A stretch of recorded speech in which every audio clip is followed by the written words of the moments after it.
Mi hijo me escupió en la cara mientras yo sostenía la bandeja con su desayuno. Déjame repetirlo para que entiendas bien: mi propio hijo, el bebé que llevé en mi vientre durante 9 meses, el niño al que amamanté, al que cuidé durante 42 años.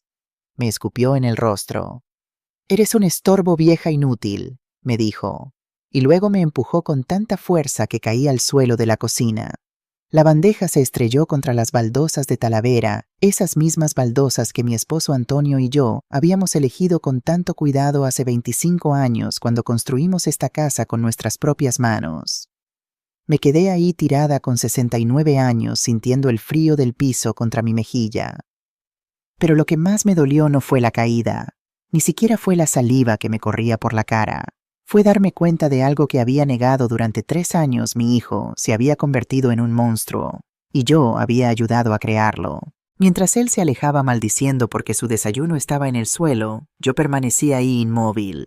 Por primera vez en 42 años de ser madre, sentí algo que nunca pensé que sentiría hacia el niño que había crecido en mi vientre: desprecio puro y cristalino. Pero lo que él no sabía, lo que nadie en esa casa sabía, era que yo ya no era la misma mujer que había sido hasta ese momento. Algo había cambiado la noche anterior cuando descubrí su plan para robarme todo lo que tengo. Y ahora, mientras me levantaba despacio del suelo limpiándome la saliva de mi cara con el delantal que mi madre me había bordado antes de morir, supe exactamente qué iba a hacer. Mi nombre es Camila Ruiz Moreno. Tengo 69 años. Y esta es la historia de cómo mi propio hijo intentó destruirme y cómo yo lo detuve. Antes de contarte sobre la traición, necesitas conocer mi historia, porque lo que me hicieron fue mucho peor debido a todo lo que di. Nací en 1955 en un pueblo pequeño cerca de Requena, en la provincia de Valencia. Mi padre era agricultor, mi madre costurera. Éramos pobres pero dignos. Mamá me enseñó a coser cuando tenía 7 años. Camila, me decía mientras sus manos expertas guiaban las mías sobre la tela: una mujer que sabe hacer cosas con sus manos nunca morirá de hambre. Tenía razón. A los 18 años me mudé a Valencia para trabajar en una fábrica textil.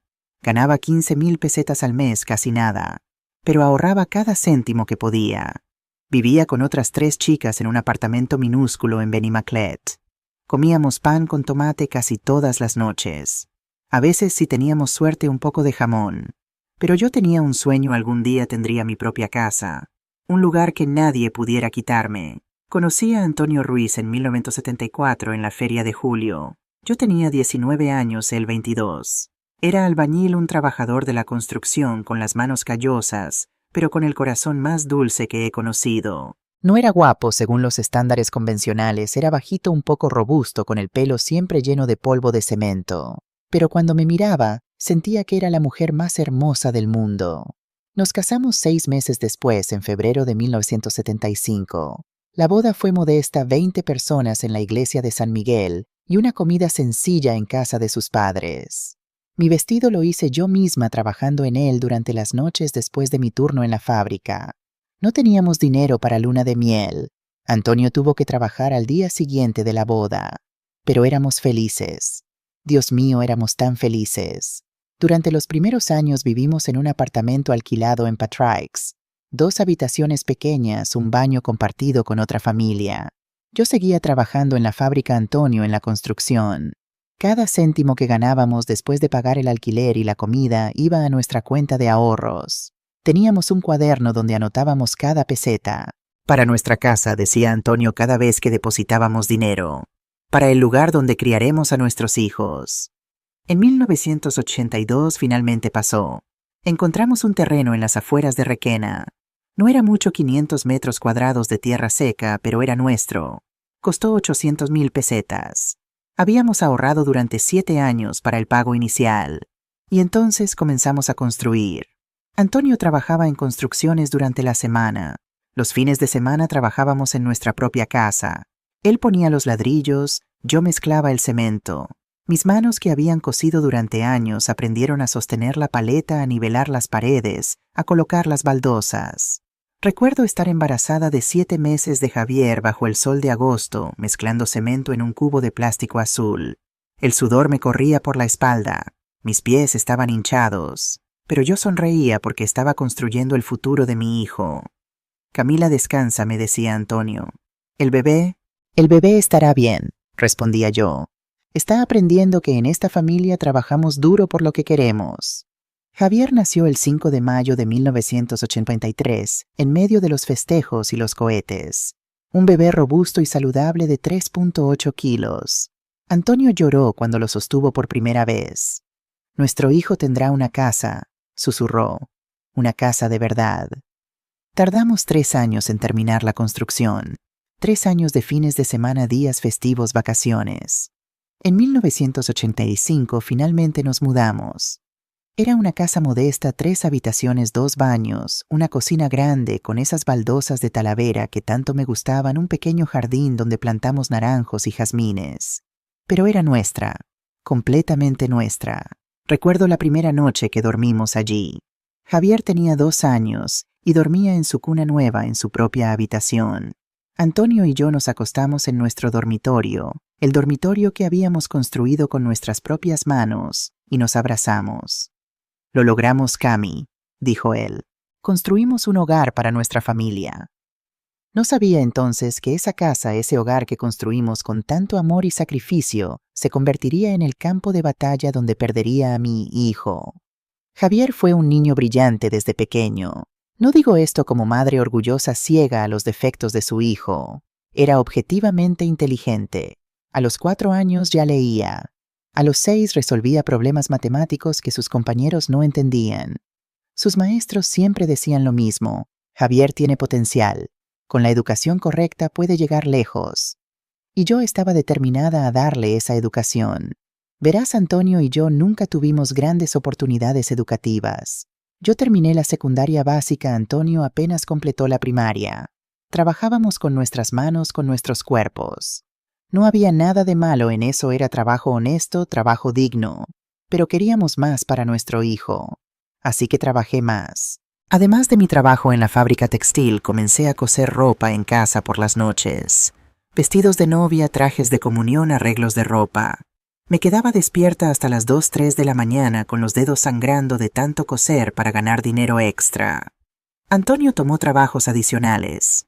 Los domingos, su único día libre, trabajaba en reparaciones para vecinos. Arreglaba techos, pintaba casas, instalaba tuberías. Todo para Javier. Le pagamos clases particulares de inglés con la profesora del pueblo, la señora Martínez, que cobraba 3,000 pesetas por hora. Era una fortuna para nosotros, pero Javier necesitaba aprender inglés si quería tener oportunidades. Le compramos una computadora cuando tenía 12 años. Una Amstrad que nos costó 150,000 pesetas, 3 meses de salario de Antonio. Pero todos los artículos decían que los niños necesitaban saber de computadoras para el futuro. Cuando cumplió 14 años, Javier quería una bicicleta de montaña. Todos sus amigos tenían una. Mamá, papá, todos van a las excursiones los fines de semana. Yo soy el único que no puede ir. Vendí mi anillo de compromiso. No era gran cosa, un pequeño anillo de oro con una piedrita, pero era mío. Lo vendí por 40,000 pesetas y le compré la bicicleta. Gracias, mamá, dijo Javier abrazándome. Eres la mejor mamá del mundo. En ese momento, con sus brazos alrededor de mí, sentí que todos los sacrificios valían la pena. Ahora me pregunto si ese fue mi primer error. Le enseñé a esperar que yo siempre sacrificaría lo mío por lo suyo, pero entonces no lo veía así. Solo veía a mi hijo, mi precioso hijo, y quería darle el mundo. Las cosas cambiaron en el año 2000, cuando Javier tenía 17 años. Antonio trabajaba en la construcción de un complejo de apartamentos en Silla, a unos 30 kilómetros de casa. Era un buen proyecto, buen dinero. Estábamos ahorrando para la universidad de Javier. Él quería estudiar administración de empresas en la Universidad de Valencia. No era barato, pero encontraríamos la manera. El 15 de marzo de 2000, un miércoles, yo estaba en casa preparando la comida favorita de Antonio, pollo al ajillo con patatas. Era nuestro aniversario de bodas número 25. Había comprado una botella de vino, algo que raramente hacíamos. Iba a ser una celebración especial. A las 3 de la tarde sonó el timbre. Era el capataz de Antonio, un hombre llamado Vicente. Su rostro me dijo todo antes de que abriera la boca. Camila, lo siento mucho. Hubo un accidente. Antonio había estado trabajando en el 3er piso. Una viga mal asegurada. Se cayó. Murió instantáneamente, dijeron los doctores. No sufrió, pero yo sí. Dios mío, cómo sufrí. No recuerdo mucho de esos primeros días. Sé que hubo un funeral. Sé que mucha gente vino. Antonio era querido en la comunidad. Sé que alguien tuvo que sostenerme porque mis piernas no funcionaban. Lo que sí recuerdo claramente es a Javier, mi hijo de 17 años parado junto al ataúd de su padre con el rostro de mármol, sin lágrimas, sin expresión, como una estatua. Javier, mi amor, está bien llorar, le dije abrazándolo. Él se apartó. Tengo que ser fuerte, mamá. Papá hubiera querido que fuera fuerte. Y fue fuerte, demasiado fuerte. Nunca lo vi llorar, ni en el funeral ni en las semanas después. Simplemente siguió adelante como si nada hubiera pasado.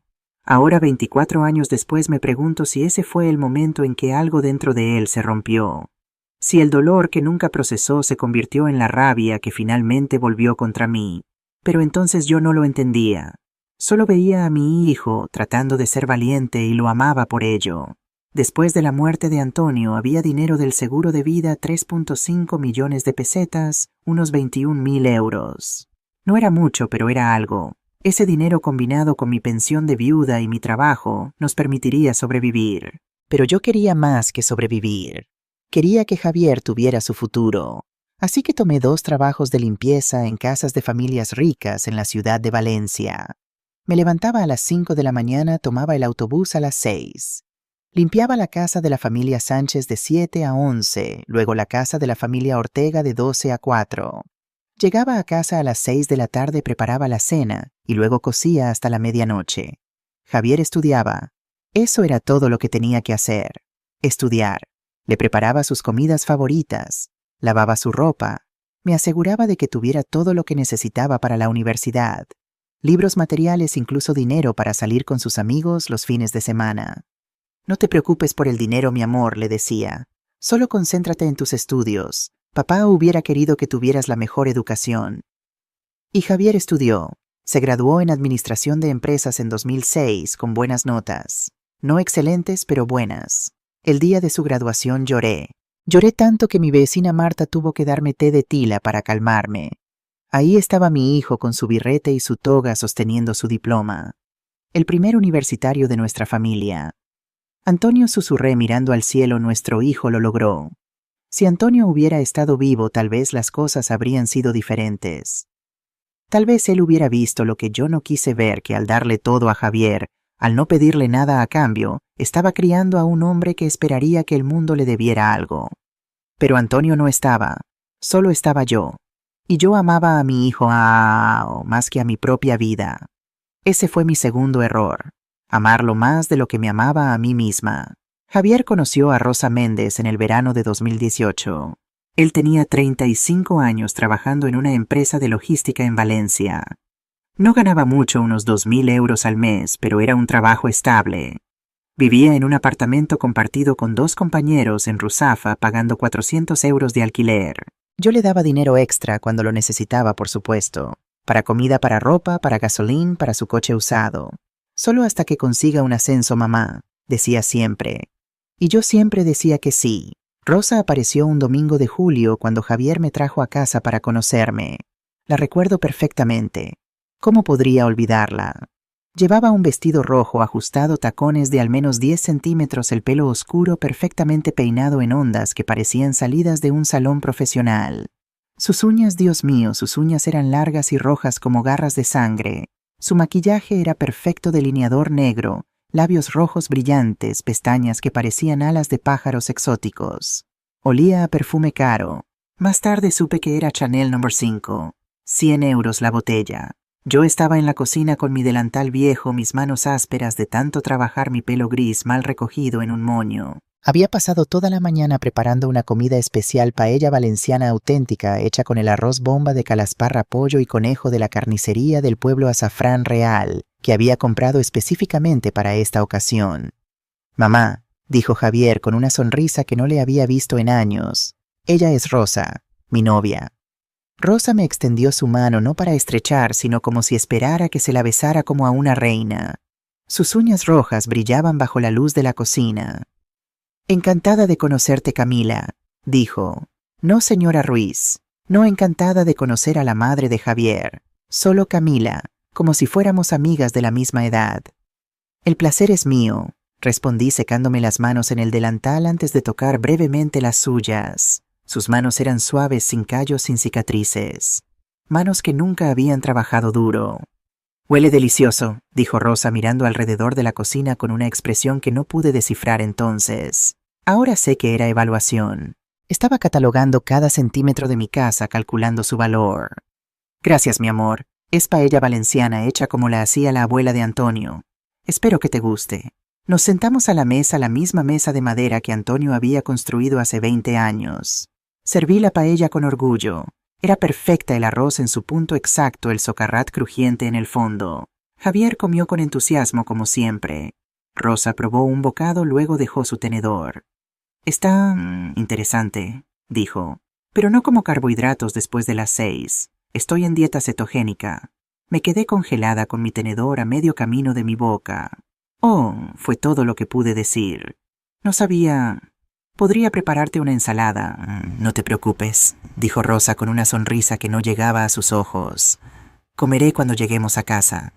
Javier se rió. Mamá Rosa es muy estricta con su alimentación. Cuida mucho su figura, ¿sabes? La implicación era clara, a diferencia de mí, que había dejado de cuidar mi figura hace años. Pasé el resto de la comida sintiéndome pequeña e insignificante, mientras Rosa hablaba sobre su trabajo. Algo en bienes raíces, no presté mucha atención. Sus viajes había estado en Ibiza, en Marbella, en lugares que yo solo había visto en televisión, sus planes futuros vagos, pero que obviamente incluían a Javier y dinero. Cuando se fueron, Javier me dio un beso rápido en la mejilla. Gracias por la comida, mamá. Rosa es increíble, ¿verdad? Sí, mentí. Increíble. Mi vecina Marta había venido a tomar café esa tarde. Le conté sobre Rosa. No me gusta Cami, dijo Marta moviendo la cabeza. Esa mujer tiene ojos de cazadora. No seas tan dura, respondí defendiendo a Rosa porque era la novia de mi hijo. Solo es diferente, de la ciudad, sofisticada. Trabajé en la misma inmobiliaria que ella hace 2 años, dijo Marta en voz baja. En Málaga, antes de que se mudara aquí, hubo problemas. Con dinero, con clientes mayores.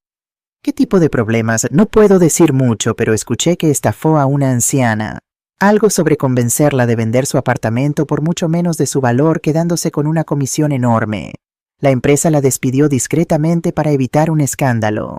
Debí haber escuchado, debí haber investigado, debí haber protegido a mi hijo, pero no lo hice, porque quería que Javier fuera feliz, y Rosa lo hacía feliz. O eso pensaba yo. Javier y Rosa se casaron el 15 de junio de 2019. La boda fue espectacular, demasiado espectacular para sus medios. Se celebró en el Hotel Balneario Las Arenas en Valencia, un lugar de 5 estrellas frente a la playa.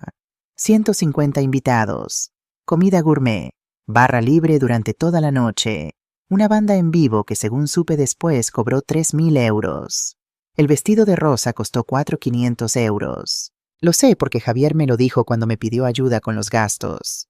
Mamá me dijo un día de marzo, 3 meses antes de la boda, necesitamos hablar sobre algo importante. Vinieron juntos a mi casa.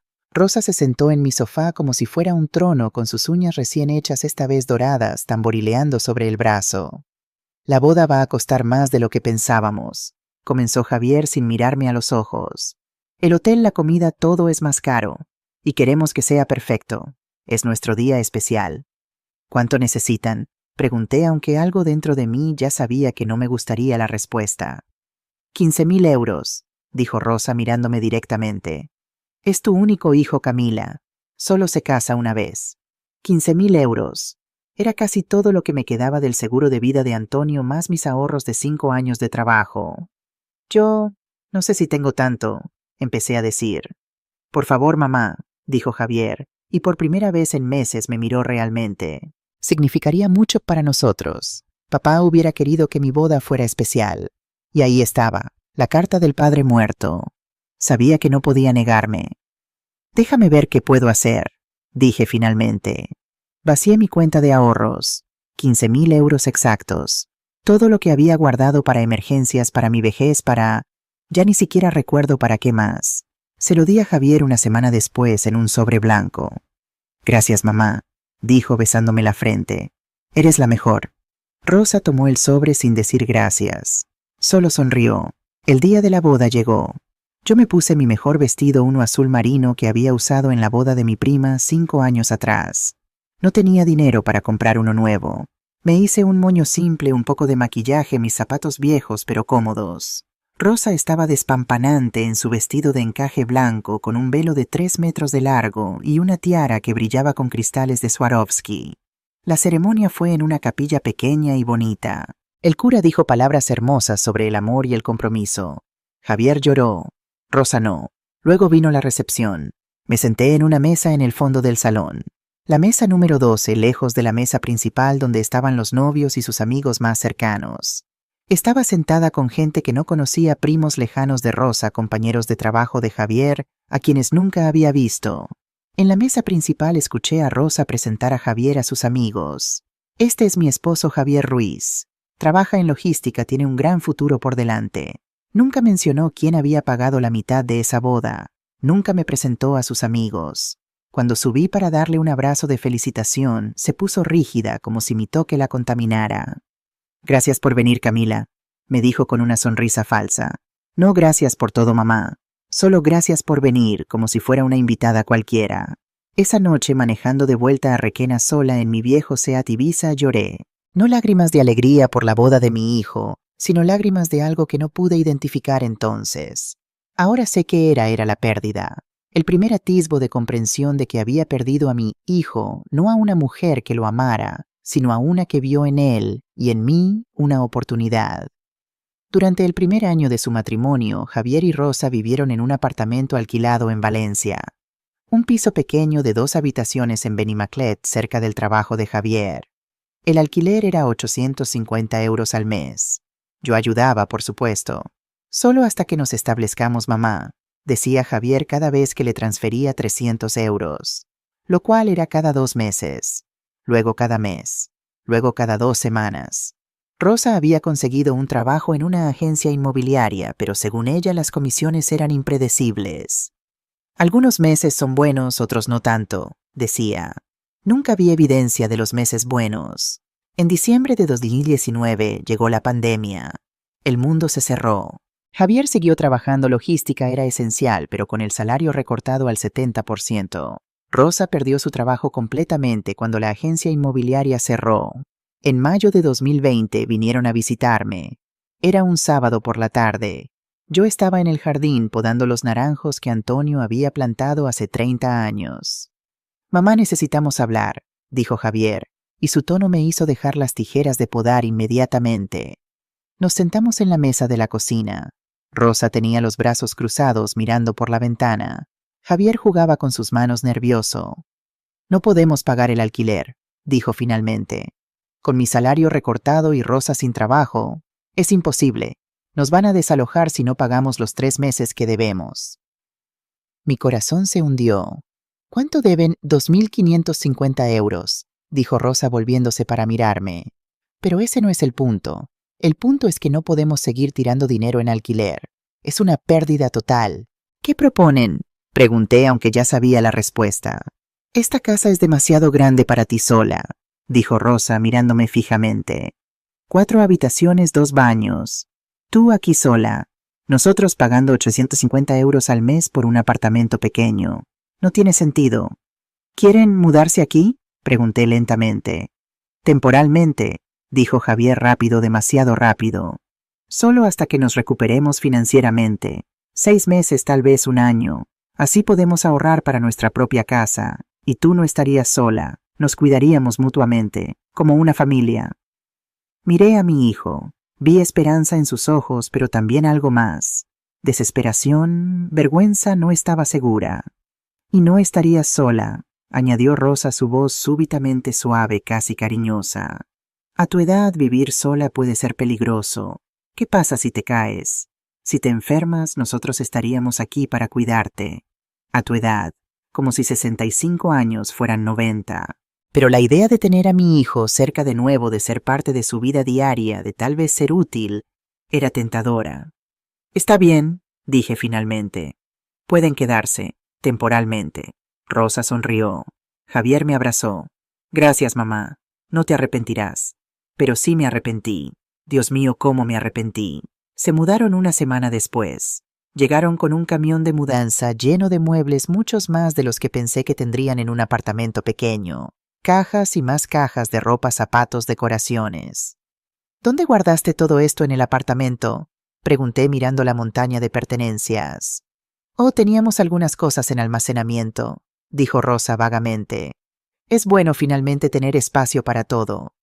Se instalaron en la habitación más grande, la que había sido de Javier cuando era niño, pero que yo había convertido en un cuarto de huéspedes después de que se fue. Rosa inmediatamente comenzó a redecorar. Pintó las paredes de gris, un color frío y moderno que chocaba con el resto de la casa. Trajo sus propios muebles, relegando los míos al garaje. Necesitamos nuestro propio espacio, explicó cuando protesté suavemente. Espero que lo entiendas. Los primeros 2 meses fueron tolerables. Javier trabajaba durante el día. Rosa pasaba tiempo en la casa, como ella la llamaba ahora, como si fuera suya. Yo cocinaba la cena para todos como era natural. Limpiaba, lavaba la ropa. Camila, déjame ayudarte, decía Rosa ocasionalmente. Pero cuando intentaba ayudar siempre tenía una crítica. Así no se hace la paella. Esos platos no están bien lavados. ¿Por qué usas ese detergente? Es terrible para el medio ambiente. Gradualmente dejó de ofrecer ayuda. El tercer mes las cosas comenzaron a cambiar sutilmente. Llegué a casa un día después de hacer la compra. Yo pagaba toda la comida, por supuesto, y encontré a Rosa reorganizando mi cocina. ¿Qué estás haciendo?, pregunté viendo todos mis platos y ollas esparcidos por el contador. Optimizando el espacio, dijo alegremente. Tu sistema es tan caótico. Los platos buenos deberían estar aquí, las ollas aquí. Es mucho más eficiente. Pero yo llevo 25 años con mi sistema. Sé dónde está todo. Rosa suspiró como si fuera una niña tonta. Camila, a veces el cambio es bueno. Tienes que adaptarte a tener más gente en la casa. Esa noche busqué mi sartén favorita, la que Antonio me había regalado en nuestro 10º aniversario, durante 15 minutos, antes de encontrarla en un gabinete que apenas podía alcanzar. Ese fue solo el comienzo. Las reglas comenzaron en el 4.º mes. Camila, dijo Rosa una mañana mientras yo tomaba café en la cocina, necesitamos establecer algunos límites para que todos podamos vivir cómodamente. Sacó una hoja de papel. Tenía una lista impresa. Una lista de reglas para mi casa. Reglas de convivencia 1. No invitar amigos sin avisar con 48 horas de anticipación. 2. Mantener el volumen de la TV bajo después de las 9 p.m. 3. Limitar las duchas a 10 minutos para ahorrar agua. 4. No usar la lavadora después de las 8 p.m. muy ruidosa. 5. Consultar antes de cocinar comidas con olor fuerte. 6. Mantener las ventanas cerradas. Rosa tenía alergias. Esto es razonable, ¿verdad?, preguntó Rosa sonriendo. Es solo para que todos respetemos el espacio del otro. Miré la lista. Miré a mi hijo, que estaba detrás de Rosa mirando su teléfono sin decir nada. Pero, esta es mi casa, dije suavemente. Nuestra casa ahora, corrigió Rosa. Vivimos todos aquí. Es un espacio compartido. ¿O acaso no somos familia? ¿Qué podía decir? Si protestaba parecería egoísta. Así que asentí. Las reglas fueron solo el principio. Mi amiga Marta solía visitarme todos los miércoles para tomar café y conversar. Llevábamos haciendo esto durante 20 años. Un día llegó y Rosa la recibió en la puerta. Lo siento, Marta, Camila está ocupada. No avisó que vendrías. Las reglas, ¿sabes? Yo estaba en la cocina escuchando, sintiéndome humillada. Salí corriendo. Marta, pasa, por favor. No sabía que Rosa... No quiero causar problemas, dijo Marta mirándome con preocupación. Te llamo luego, Cami. Cuando se fue, confronté a Rosa. No puedes decirle a mis amigos que no pueden visitarme. No estoy diciendo que no puedan, respondió Rosa calmadamente. Solo estoy pidiendo que sigas las reglas que acordamos. Es por respeto. Javier trabaja desde casa ahora. Necesita silencio. O tu café con las amigas es más importante que el trabajo de tu hijo. Siempre era así. Cada protesta era respondida con una lógica retorcida que me hacía sentir egoísta por tener necesidades. Los gastos eran otro problema. Yo pagaba todo: electricidad, agua, gas, internet, comida, productos de limpieza. Mi pensión de viuda era de 850 euros al mes. También trabajaba medio tiempo en una notaría del pueblo, 25 horas a la semana, ganando 1.200 euros más. En total, 250 euros al mes. Los gastos de la casa habían subido a 600 euros mensuales ahora que éramos 3 personas. La comida costaba fácilmente 800 euros para todos. Me quedaban solo 650 euros al mes para mí misma. Y Javier y Rosa no contribuían con nada. «Estamos ahorrando», decía Javier cuando le preguntaba suavemente si podían ayudar aunque sea con la comida. «Para nuestra propia casa, mamá. ¿No quieres que tengamos nuestro propio lugar?» Pero Rosa seguía comprando ropa nueva. La veía llegar con bolsas de Zara de mango de tiendas caras. Javier compró un coche nuevo bueno usado, pero más nuevo un Audi del 2015. «¿Cómo pueden ahorrar si...?» comencé a preguntar una vez. «Eso no es asunto tuyo, Camila», interrumpió Rosa. «Somos adultos. Sabemos manejar nuestro dinero». Me tragué mis palabras. Me tragué mi frustración. Me tragué mi dignidad. Los meses pasaron. 6 meses se convirtieron en un año. Un año se convirtió en 2. Dejé de invitar a Marta. Era más fácil así. Comencé a ver menos a mis otras amigas también. Rosa siempre tenía algún comentario cuando venían. «Qué ruidosas son tus amigas. Dejaron migas por todas partes. ¿Podrían estacionar en otro lado? Su coche es tan feo». Empecé a sentirme como una invitada en mi propia casa. Caminaba en silencio para no molestar. Cocinaba solo lo que Rosa aprobaba. Veía televisión en mi habitación con auriculares. Pasaba menos tiempo en las áreas comunes. Mi habitación se convirtió en mi refugio, mi prisión. En 2021 Rosa anunció que estaba embarazada. Por un momento tonto de mí pensé que las cosas mejorarían. Un bebé trae amor, alegría. Tal vez un nieto suavizaría a Rosa, recordaría a Javier lo que era realmente importante. Estaba tan equivocada. Lucas Javier Ruiz Méndez nació el 17 de diciembre de 2021 a las 3:47 de la mañana. Pesó 3.2 kilos, midió 51 centímetros. Tenía los ojos oscuros de su padre y un mechón de pelo negro. Era perfecto. Cuando lo vi por primera vez a través del cristal de la nursería del Hospital La Fe, mi corazón se llenó de un amor que no había sentido en años. Un amor puro, sin complicaciones, sin resentimientos. «Mi nieto», susurré tocando el cristal. «Mi pequeño Lucas».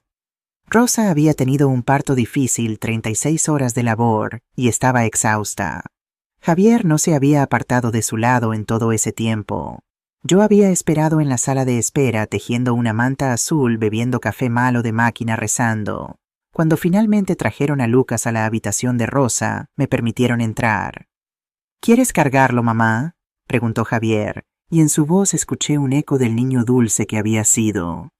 «¿Puedo Por supuesto que puedes. Eres su abuela». Tomé a Lucas en mis brazos y algo dentro de mí que había estado roto empezó a sanar. Este bebé, este niño inocente, era una nueva oportunidad. Una oportunidad de amar sin límites, de ser necesitada de nuevo, de ser parte de una familia. «Hola, mi amor», le susurré. «Soy tu abuela Camila, y te voy a querer toda mi vida». Esa promesa hecha con todo mi corazón sería más tarde usada en mi contra de las maneras más crueles. Los primeros días después de que Rosa y Lucas salieron del hospital fueron intensos. Rosa estaba agotada y dolorida. El bebé lloraba cada 2 horas, necesitaba alimentación, cambio de pañales, consuelo. Javier tenía que volver al trabajo después de solo 3 días de permiso de paternidad. Así que yo me hice cargo. Me levantaba cuando Lucas lloraba en las noches. Rosa decía que necesitaba dormir para producir leche. Yo calentaba las botellas cuando Rosa bombeaba leche y no quería amamantar. Cambiaba los pañales docenas al día. Lavaba la ropa. La cantidad de ropa que genera un bebé es astronómica. Durante el día, cuando Rosa necesitaba espacio, yo cuidaba a Lucas. Lo mecía, le cantaba canciones de cuna, le leía cuentos aunque fuera demasiado pequeño para entender. Pensé que Rosa estaría agradecida. Pensé que esto nos acercaría. En cambio, empezó a alejarme. «No lo cargues tanto, Camila», decía. «Lo vas a mal acostumbrar. Esa no es la forma correcta de cambiar un pañal. No uses esa ropa para él. Es muy vieja. Compré ropa nueva. No le cantes esas canciones. Son muy anticuadas». Cada interacción con mi nieto se convirtió en una crítica de mi habilidad como cuidadora. Pero lo peor era cuando tenía visitas. Rosa invitaba a sus amigas a conocer al bebé. Mujeres elegantes de la ciudad con ropa de diseñador y bebidas de Starbucks en la mano.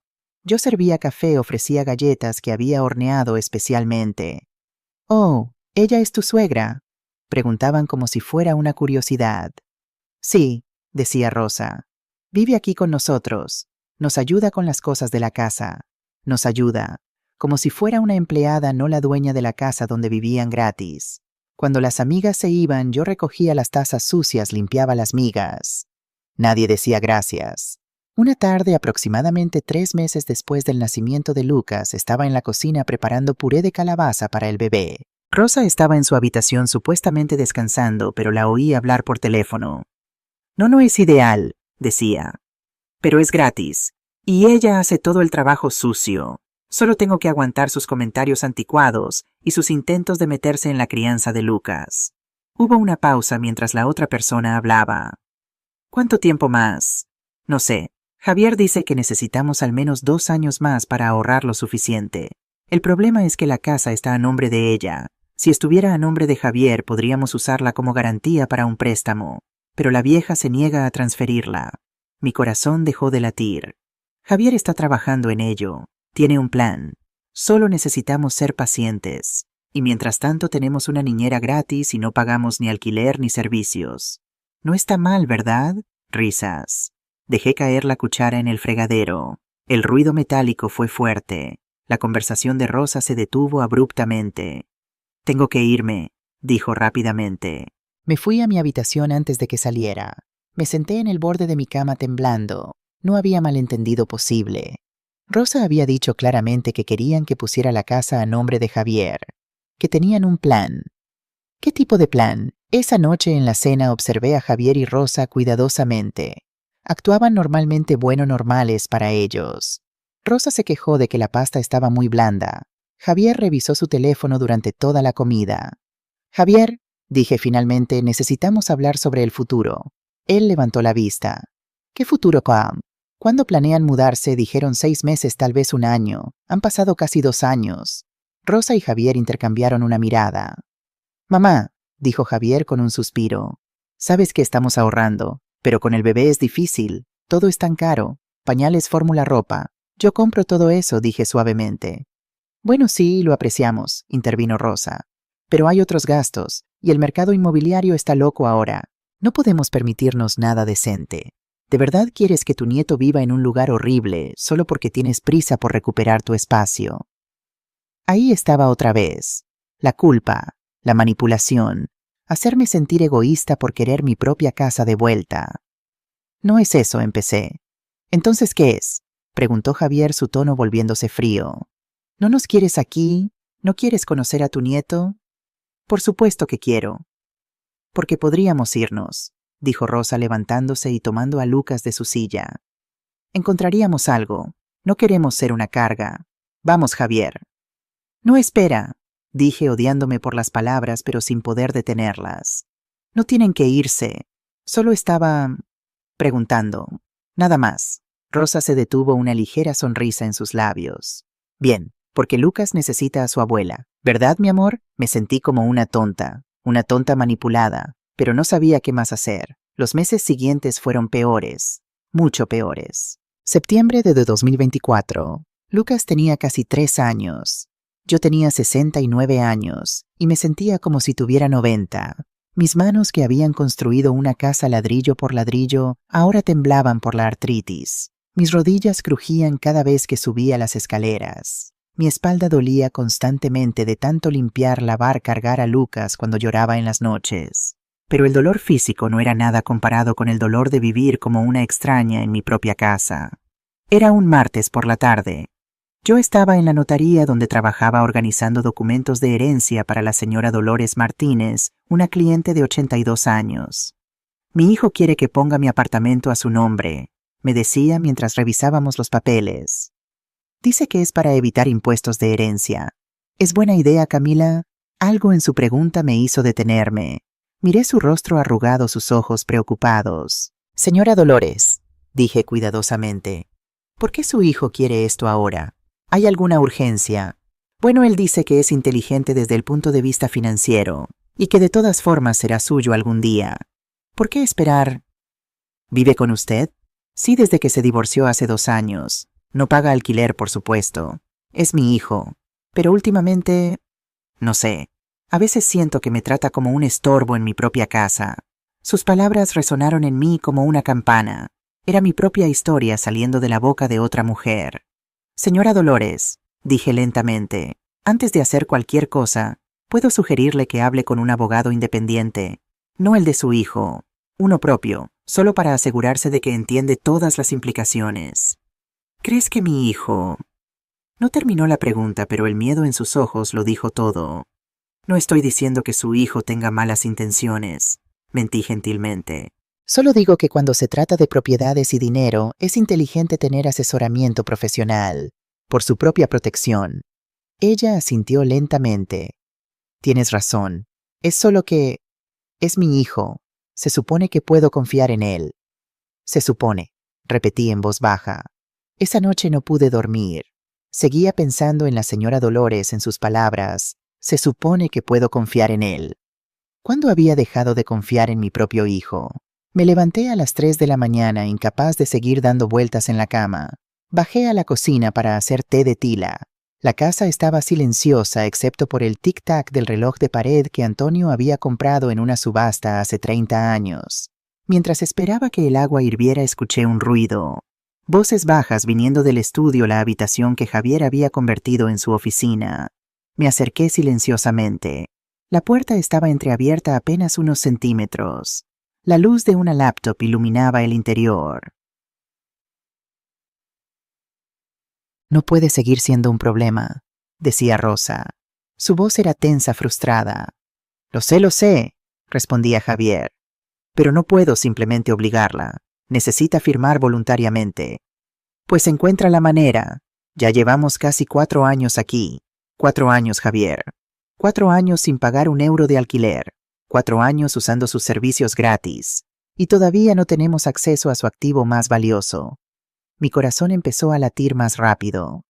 La casa vale fácilmente 280.000 euros, continuó Rosa.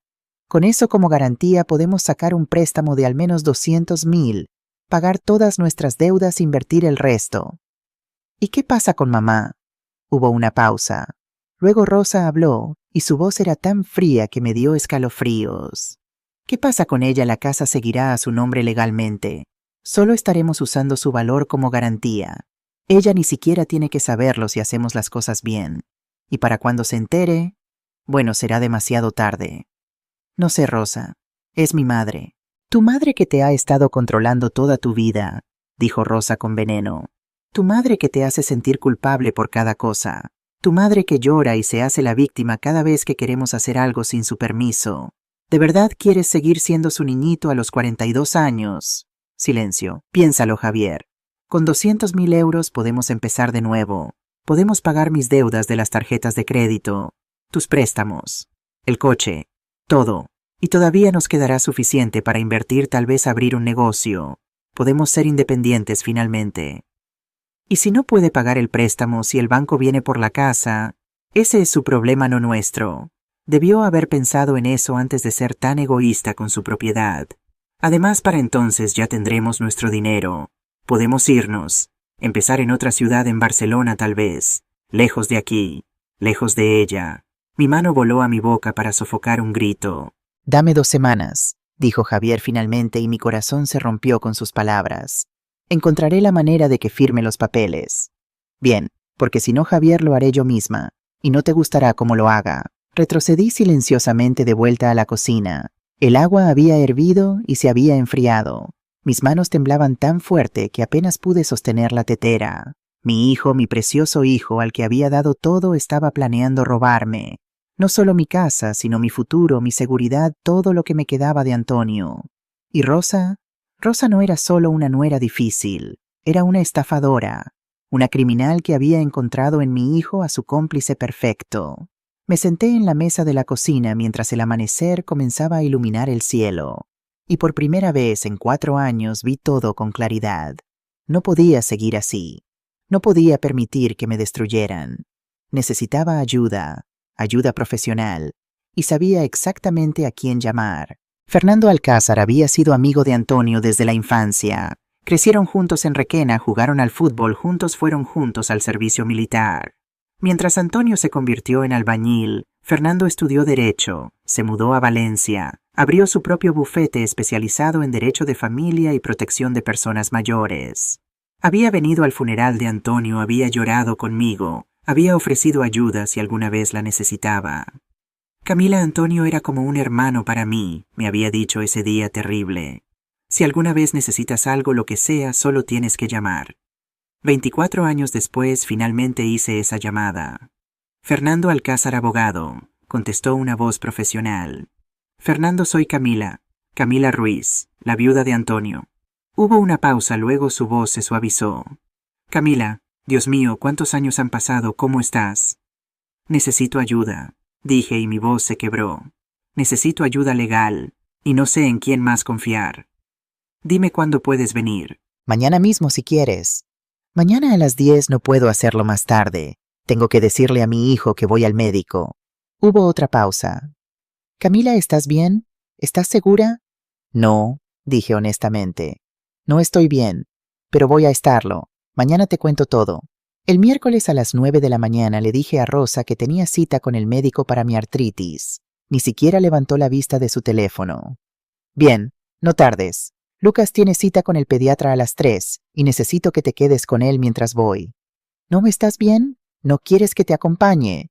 Solo la expectativa de que estaría disponible para cuidar a su hijo. Tomé el autobús a Valencia. El viaje duró casi 1 hora. Durante todo el camino ensayé lo que diría. ¿Por dónde empezar? ¿Con la boda? ¿Con la mudanza? ¿Con la conversación que escuché? La oficina de Fernando estaba en el centro de Valencia, en un edificio elegante cerca del ayuntamiento. Subí en ascensor al 3er piso, mis manos sudando a pesar del aire acondicionado. La recepcionista me saludó con una sonrisa. La señora Ruiz, el señor Alcázar la está esperando. Fernando salió a recibirme personalmente. Tenía 58 años ahora, con el pelo completamente gris, pero los mismos ojos amables que recordaba de la juventud. Me abrazó como a una vieja amiga. Camila, pasa por favor. ¿Quieres café, agua? Agua, gracias.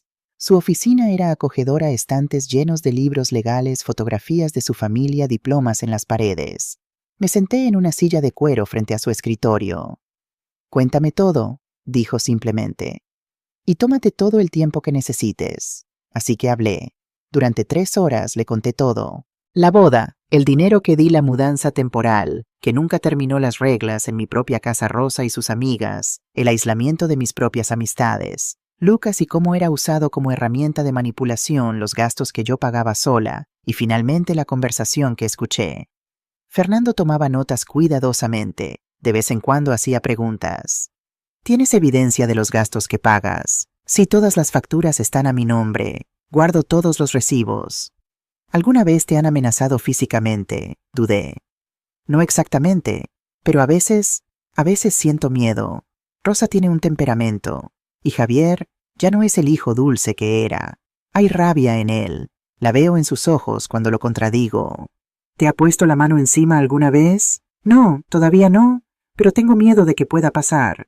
Fernando dejó su pluma y me miró directamente. Camila, lo que me estás describiendo es abuso de persona mayor. Es un delito bajo el artículo 173.2 del Código Penal Español. Abuso psicológico, explotación financiera, aislamiento social. Todo lo que me has contado constituye maltrato. Pero es mi hijo, susurré. Mi propio hijo. Y eso lo hace aún peor, dijo Fernando gentilmente. Porque te traicionó la persona que más debía protegerte. Camila, tienes derechos. Esta es tu casa.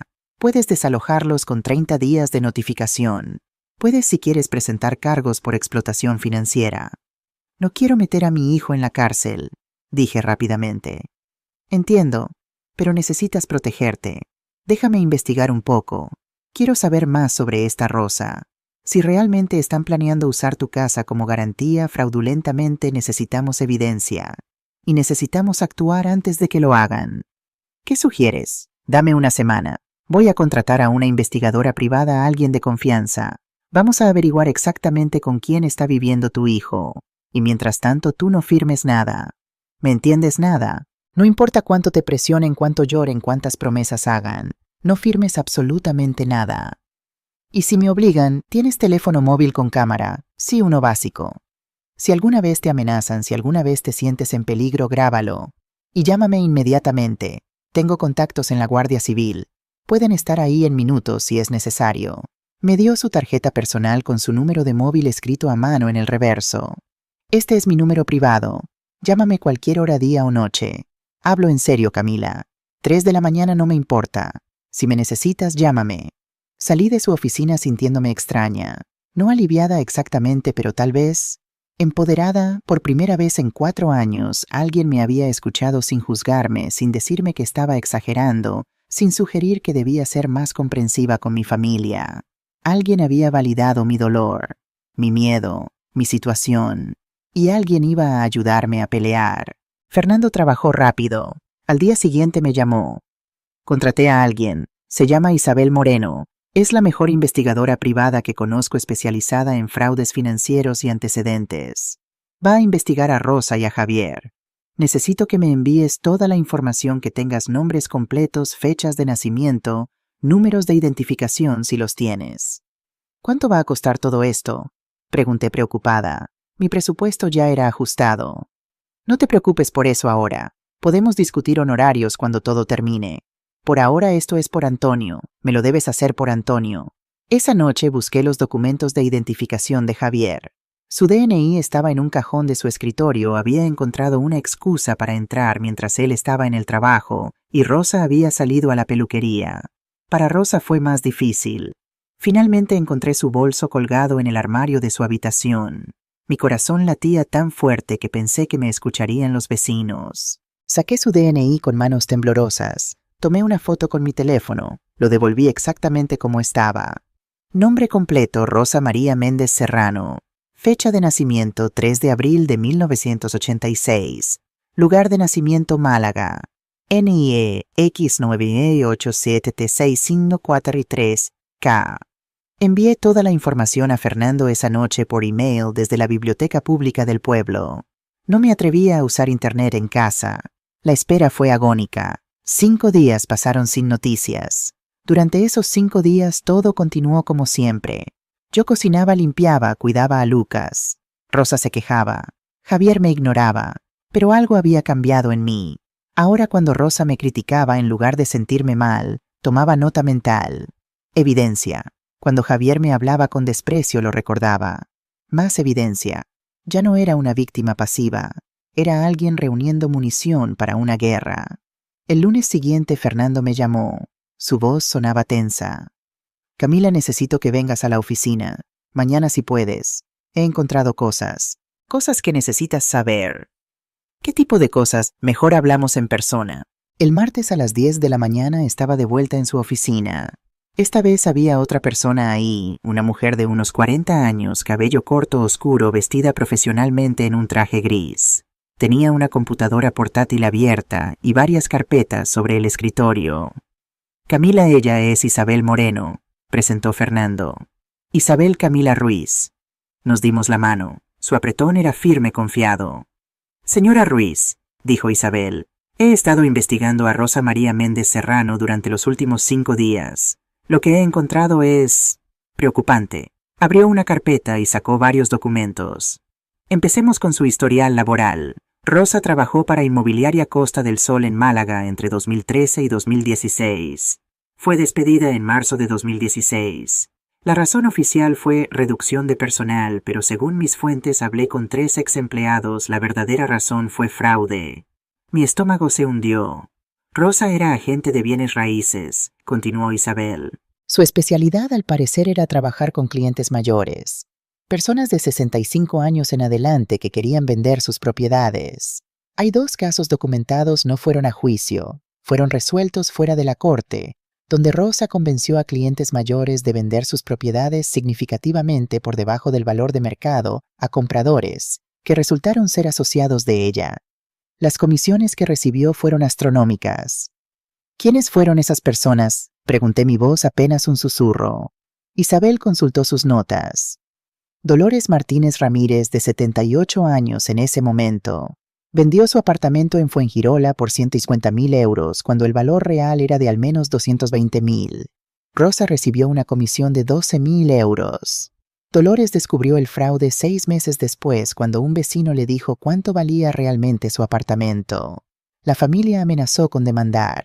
La inmobiliaria le pagó 40.000 euros para que se mantuviera callada y despidió a Rosa discretamente. El segundo caso, continuó Isabel, fue aún peor.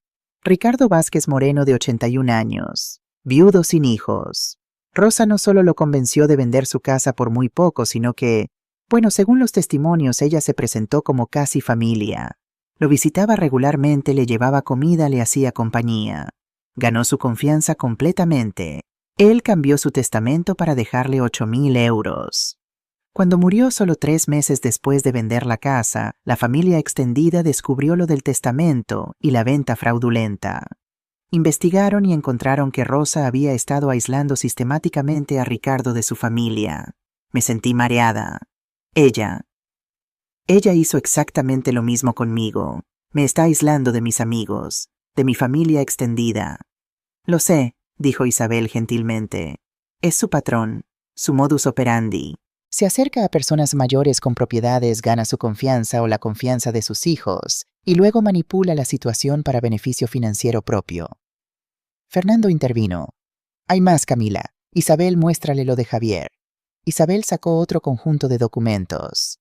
Su hijo tiene deudas significativas. 6 tarjetas de crédito con un saldo total de 43.000 euros. Un préstamo personal de Banco Santander por 22.000 euros que está en mora desde hace 3 meses. Pagos atrasados en el coche 4 meses. Y hay 2 empresas de cobranza persiguiéndolo legalmente. 43.000 euros, repetí atónita. ¿Cómo? Parte son gastos de Rosa, explicó Isabel. Ropa, restaurantes, viajes. Parte son malas inversiones de Javier. Intentó entrar en un esquema de criptomonedas en 2021 y perdió 15.000 euros. Pero lo más relevante es esto. Hace 3 semanas Javier contactó a un intermediario financiero, básicamente un prestamista que trabaja con bancos para conseguir préstamos para gente con mal crédito. Le preguntó sobre la posibilidad de conseguir un préstamo usando una propiedad como garantía. «Mi casa», susurré. «Su casa», confirmó Isabel. «El problema es que necesita su firma para hacerlo, así que están buscando formas de conseguir que usted firme, ya sea convenciéndola directamente o, y esto es más preocupante, falsificando su firma o engañándola para que firme un documento que dice ser una cosa, pero es realmente otra. Pueden hacer eso». «Técnicamente no», dijo Fernando, «pero hay maneras de hacerlo parecer legal.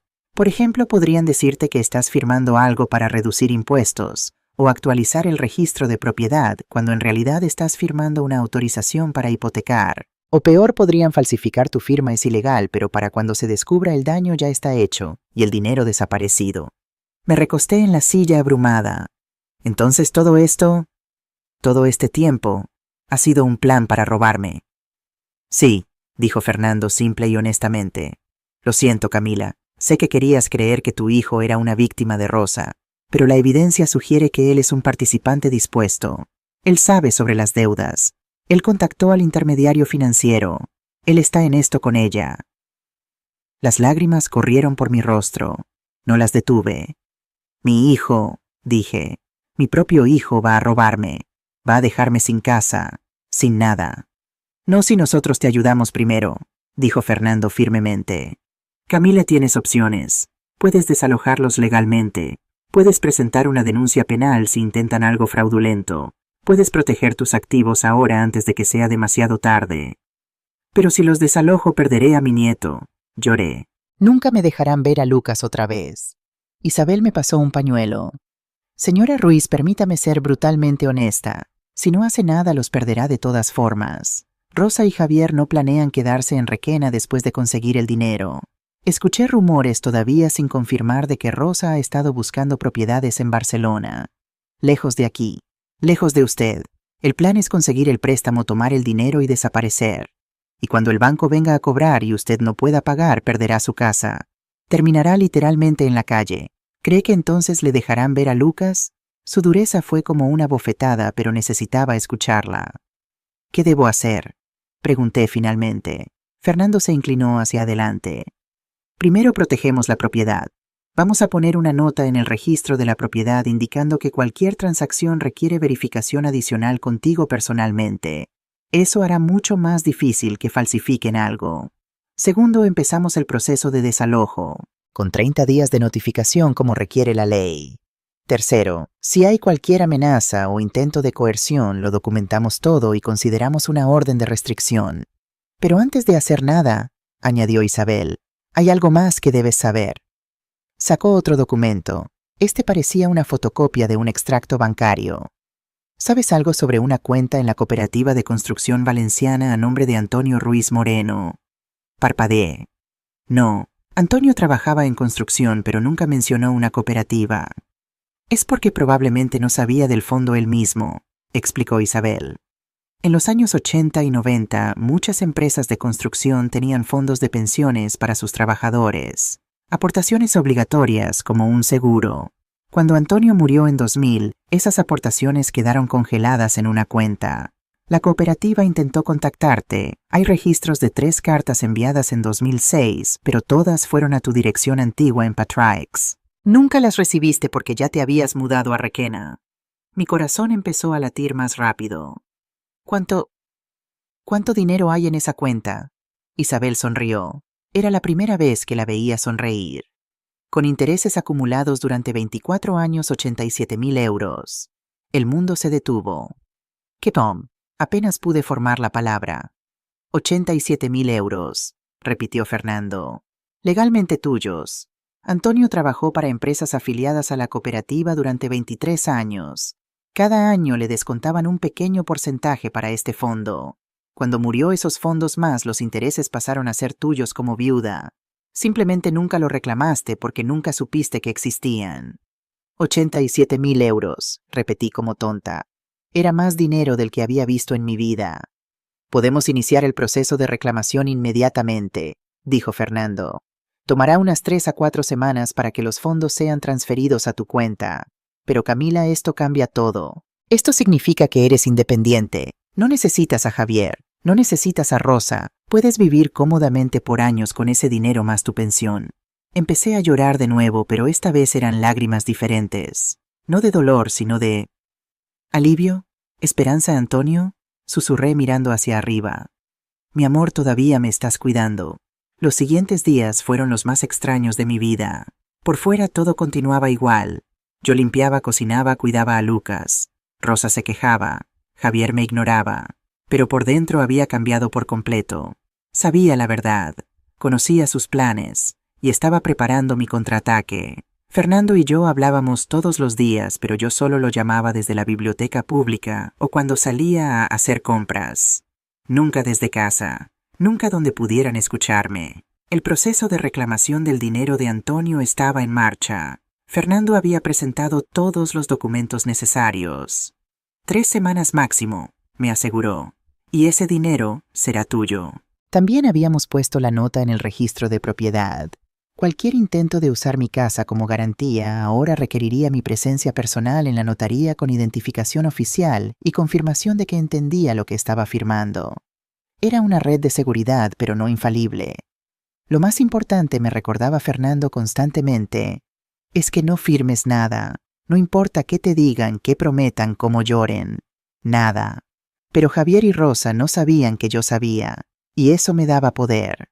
Los observaba ahora con ojos nuevos. Veía cada movimiento calculado, cada palabra manipuladora.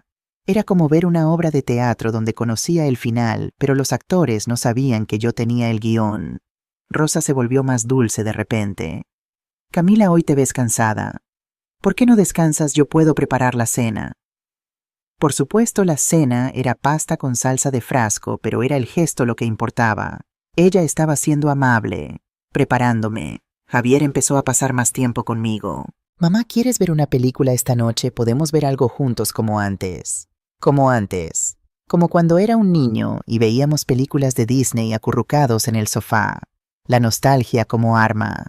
Y luego vino la conversación que había estado esperando.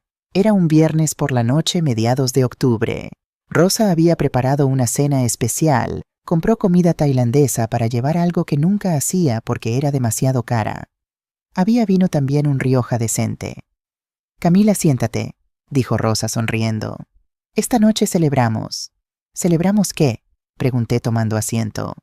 Familia, dijo Javier sirviéndome vino. Celebramos la familia. Comimos haciendo conversación superficial. Rosa preguntó sobre mi trabajo en la notaría. Javier me contó sobre un proyecto en su empresa. Actuaron como una familia normal, funcional, cariñosa. Yo actué también. Sonreí y asentí, fingí no ver la tensión bajo sus palabras. Después de la cena, cuando Lucas estaba dormido, Rosa sirvió más vino y se sentó a mi lado en el sofá, demasiado cerca. Camila, Javier y yo hemos estado pensando mucho sobre el futuro, comenzó. Sobre tu futuro especialmente. Mi futuro tiene 69 años, dijo gentilmente como si fuera algo de lo que preocuparse. No vas a poder trabajar para siempre. Y esta casa es grande, difícil de mantener. Las escaleras, el jardín. A tu edad debe ser agotador. Me las arreglo bien, dije cuidadosamente. Por ahora, intervino Javier. Pero mamá, tienes que pensar a largo plazo. ¿Qué pasa en 5 años? 10 años vas a necesitar ayuda. Tal vez atención médica regular. Eso cuesta dinero. Ahí venía. Podía sentirlo. Hemos estado investigando, continuó Rosa sacando una carpeta. Tenían una carpeta preparada, Dios mío, y hay formas inteligentes de proteger tu patrimonio, de asegurarte de que siempre estés cuidada financieramente. Abrió la carpeta. Dentro había documentos impresos, gráficos, números. Se veía oficial, profesional. Probablemente habían pasado horas preparando esto. Mira, si pones la casa a nombre de Javier, ahora hay ventajas enormes, explicó Rosa señalando los documentos. Primero, evitas impuestos de herencia. Si esperas hasta que ya no estés, Javier tendría que pagar casi 70.000 euros en impuestos. Es ridículo, pero si transfieres ahora con un usufructo vitalicio, eso significa que tienes derecho a vivir aquí por el resto de tu vida, los impuestos son mínimos. Segundo, añadió Javier, nos permitiría hacer mejoras a la casa. El techo necesita reparación. La fontanería es vieja. Con la casa a mi nombre puedo conseguir préstamos de renovación a mejores tasas. Haríamos que esta casa fuera más cómoda para ti. Y tercero, Rosa me miró directamente. Te da tranquilidad. Sabes que Lucas y nosotros estaremos cuidados, que la casa se quedará en la familia. Era brillante, tengo que admitirlo. Todo sonaba razonable, lógico, cariñoso incluso. Si no supiera la verdad, tal vez hubiera caído. Necesito pensarlo, dije lentamente. La sonrisa de Rosa vaciló. Pensarlo, Camila, no hay nada que pensar. Es simple matemática. Es protección financiera. Es sentido común. Aún así es una decisión grande. Dame unos días. ¿Unos días? La voz de Rosa subió de tono. ¿Para qué? ¿Para que tus amigas metiche te llenen la cabeza de tonterías? Rosa, dijo Javier en tono de advertencia, pero ella continuó. No, Javier, es ridículo. Le estamos ofreciendo ayudarla a protegerla, y ella actúa como si fuéramos criminales o algo así. Como si no fuéramos familia. Si somos familia, dije suavemente, entonces entenderás que necesito tiempo para una decisión tan importante. Rosa se levantó bruscamente. ¿Sabes qué? Haz lo que quieras. Cuando termines sola, sin casa, sin familia, no vengas llorando a nosotros. Vamos, Javier. Javier me miró y por un momento, solo un momento, vi algo en sus ojos. Culpa, vergüenza, pero pasó rápido. Piénsalo, mamá, dijo. Por favor. Es realmente la mejor opción para todos. Se fueron a su habitación cerrando la puerta con más fuerza de la necesaria. Me quedé sentada en la sala mirando la carpeta que habían dejado sobre la mesa de café. La abrí.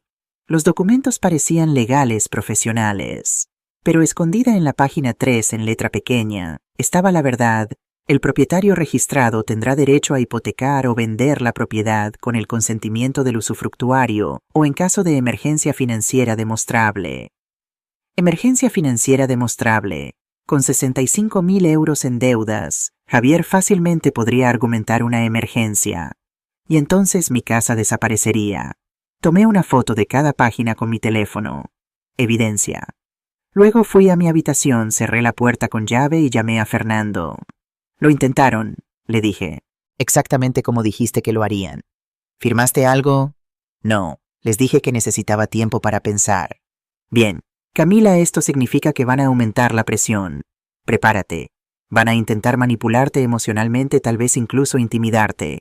Pero has sido fuerte hasta ahora. Solo un poco más. De acuerdo, el dinero de Antonio debería estar disponible la próxima semana. Y entonces podemos actuar. Fernando, tengo miedo. Lo sé, pero también eres más fuerte de lo que crees. Antonio siempre decía que eras la persona más fuerte que conocía. Tenía razón. Esa noche, acostada en mi cama mirando el techo, pensé en Antonio, en cómo habíamos construido esta casa juntos, en cómo habíamos planeado envejecer aquí y ver a nuestros nietos jugar en el jardín.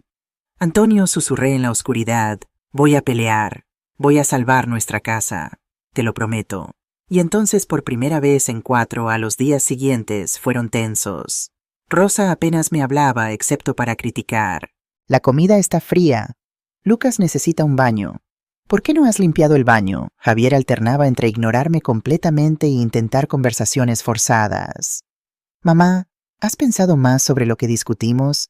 Mamá, el abogado que consultamos dice que realmente es lo mejor. Mamá, ¿por qué eres tan terca? Yo mantenía la calma. Todavía lo estoy pensando, pero por dentro estaba reuniendo evidencia. Tomaba fotos de las facturas que pagaba. Grababa audio de las conversaciones cuando Rosa me hablaba despectivamente. Documentaba cada día en un cuaderno escondido en mi habitación. Fernando me había dado instrucciones claras. Necesitamos establecer un patrón de abuso.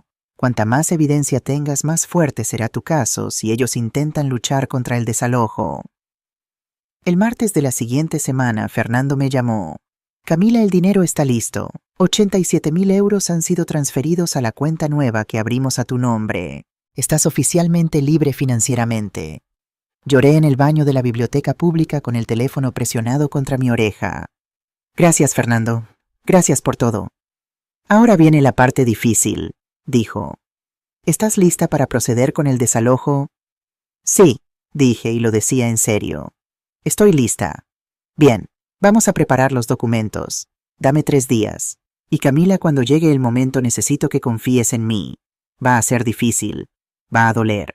Pero es necesario. Esos 3 días fueron los más largos de mi vida. En casa la tensión aumentaba. Rosa había dejado de fingir amabilidad. Ahora era abiertamente hostil. Eres una egoísta, me dijo un día mientras yo doblaba ropa. Una vieja egoísta que prefiere morir sola que ayudar a su propia familia. Esta es mi casa, respondí tranquilamente. La construí con mi esposo. Tengo derecho a tomar decisiones sobre ella. ¿Tu casa? Se rió. ¿De verdad crees que puedes mantener esta casa por tu cuenta? Sin nosotros estarías completamente sola. Nadie vendría a visitarte. Morirías aquí y nadie se daría cuenta por días. Sus palabras eran crueles, diseñadas para herirme. Y lo hicieron, pero ya no me rompían. Tal vez, dije, pero al menos moriría con dignidad, en mi propia casa, no como una extraña en mi propio hogar. Rosa me miró con odio puro. Vas a arrepentirte de esto. Esa noche escuché a Rosa y Javier discutir en su habitación. Sus voces eran altas, no intentaban ocultarse. No está funcionando, gritaba Rosa. Ya han pasado 2 semanas y no ha firmado nada. Lo sé, respondía Javier. Pero no puedo forzarla. Si sospecha algo... Entonces tenemos que ser más agresivos. Asústala. Hazla sentir que no tiene otra opción. No voy a amenazar a mi madre. Entonces deja que yo lo haga. Hubo silencio. Luego, Dale 1 semana más. Si no firma para entonces hacemos las cosas a mi manera. Mi corazón latía tan rápido que pensé que explotaría. Tomé mi teléfono con manos temblorosas y grabé todo lo que pude escuchar. A la mañana siguiente llamé a Fernando desde el trabajo. Escucha esto, dije y le reproduje la grabación. Cuando terminó él dejó escapar un silbido bajo. Eso es evidencia de conspiración para cometer fraude. Camila, esto es serio. Están planeando activamente robar tu propiedad. Necesitamos moverte más rápido. ¿Puedes venir mañana? Tengo los papeles de desalojo listos, y creo que deberíamos tener a un oficial de la Guardia Civil presente cuando los notifiques. ¿Un policía? Mi voz tembló. Por tu seguridad, basado en lo que escuché en esa grabación, no confío en cómo podrían reaccionar. Especialmente Rosa. La oficial que trabajará con nosotros se llama Elena Ruiz, sin relación contigo, es coincidencia del apellido. Es especialista en casos de violencia doméstica y abuso de ancianos. Es buena gente. De acuerdo, susurré. ¿Cuándo? Sábado por la mañana. ¿Te parece bien? Será un momento en que ambos estén en casa, pero también cuando Lucas pueda estar presente, pero no necesariamente entender completamente lo que está pasando. Sábado, repetí. En 3 días. En 3 días cambiaría mi vida para siempre. Camila, una cosa más. Quiero que prepares una bolsa.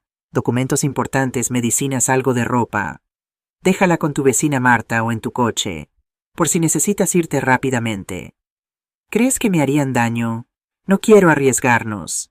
Cuando la gente siente que está perdiendo dinero, especialmente gente desesperada con deudas enormes, pueden volverse impredecibles. Solo es precaución.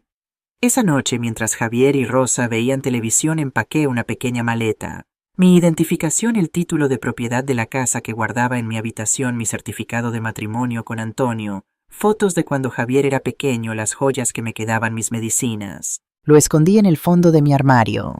Me sentía como si estuviera preparándome para una guerra, porque lo estaba. El viernes por la noche no dormí. Me quedé despierta toda la noche sentada en mi cama mirando por la ventana las estrellas sobre Requena. Las mismas estrellas que Antonio y yo habíamos mirado hace 25 años cuando terminamos de construir esta casa. Mañana, susurré al cielo, mañana recupero mi vida. A las 5 de la mañana me levanté. Me duché con cuidado usando el jabón de lavanda que guardaba para ocasiones especiales. Me sequé el pelo, algo que raramente hacía.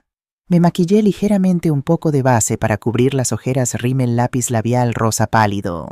Luego saqué del armario el vestido que Antonio me había regalado en nuestro 25º aniversario. Nunca lo había usado. Era demasiado elegante, demasiado bonito. Para una ocasión especial, había dicho él. Para cuando quieras sentirte como la reina que eres. Era azul oscuro de corte simple pero elegante, con mangas 3/4 y un cinturón delgado. Me lo puse y me miré al espejo. La mujer que me devolvió la mirada no era la Camila derrotada y agotada de los últimos 4 años. Era alguien diferente, alguien con dignidad, alguien que había decidido pelear. Por ti, Antonio, dije a mi reflejo. Y por mí. Bajé a la cocina a las 6 de la mañana. Tenía 2 horas antes de que Javier y Rosa se despertaran. 2 horas para preparar el desayuno más importante de mi vida. No iba a ser cualquier desayuno. Sería perfecto. Sería memorable. Sería mi adiós. Saqué todos los ingredientes que había comprado secretamente durante la semana, pagando con el efectivo de mi nuevo dinero. Nadie en la casa sabía lo que planeaba. Menú churros con chocolate. Los churros que Javier amaba cuando era niño.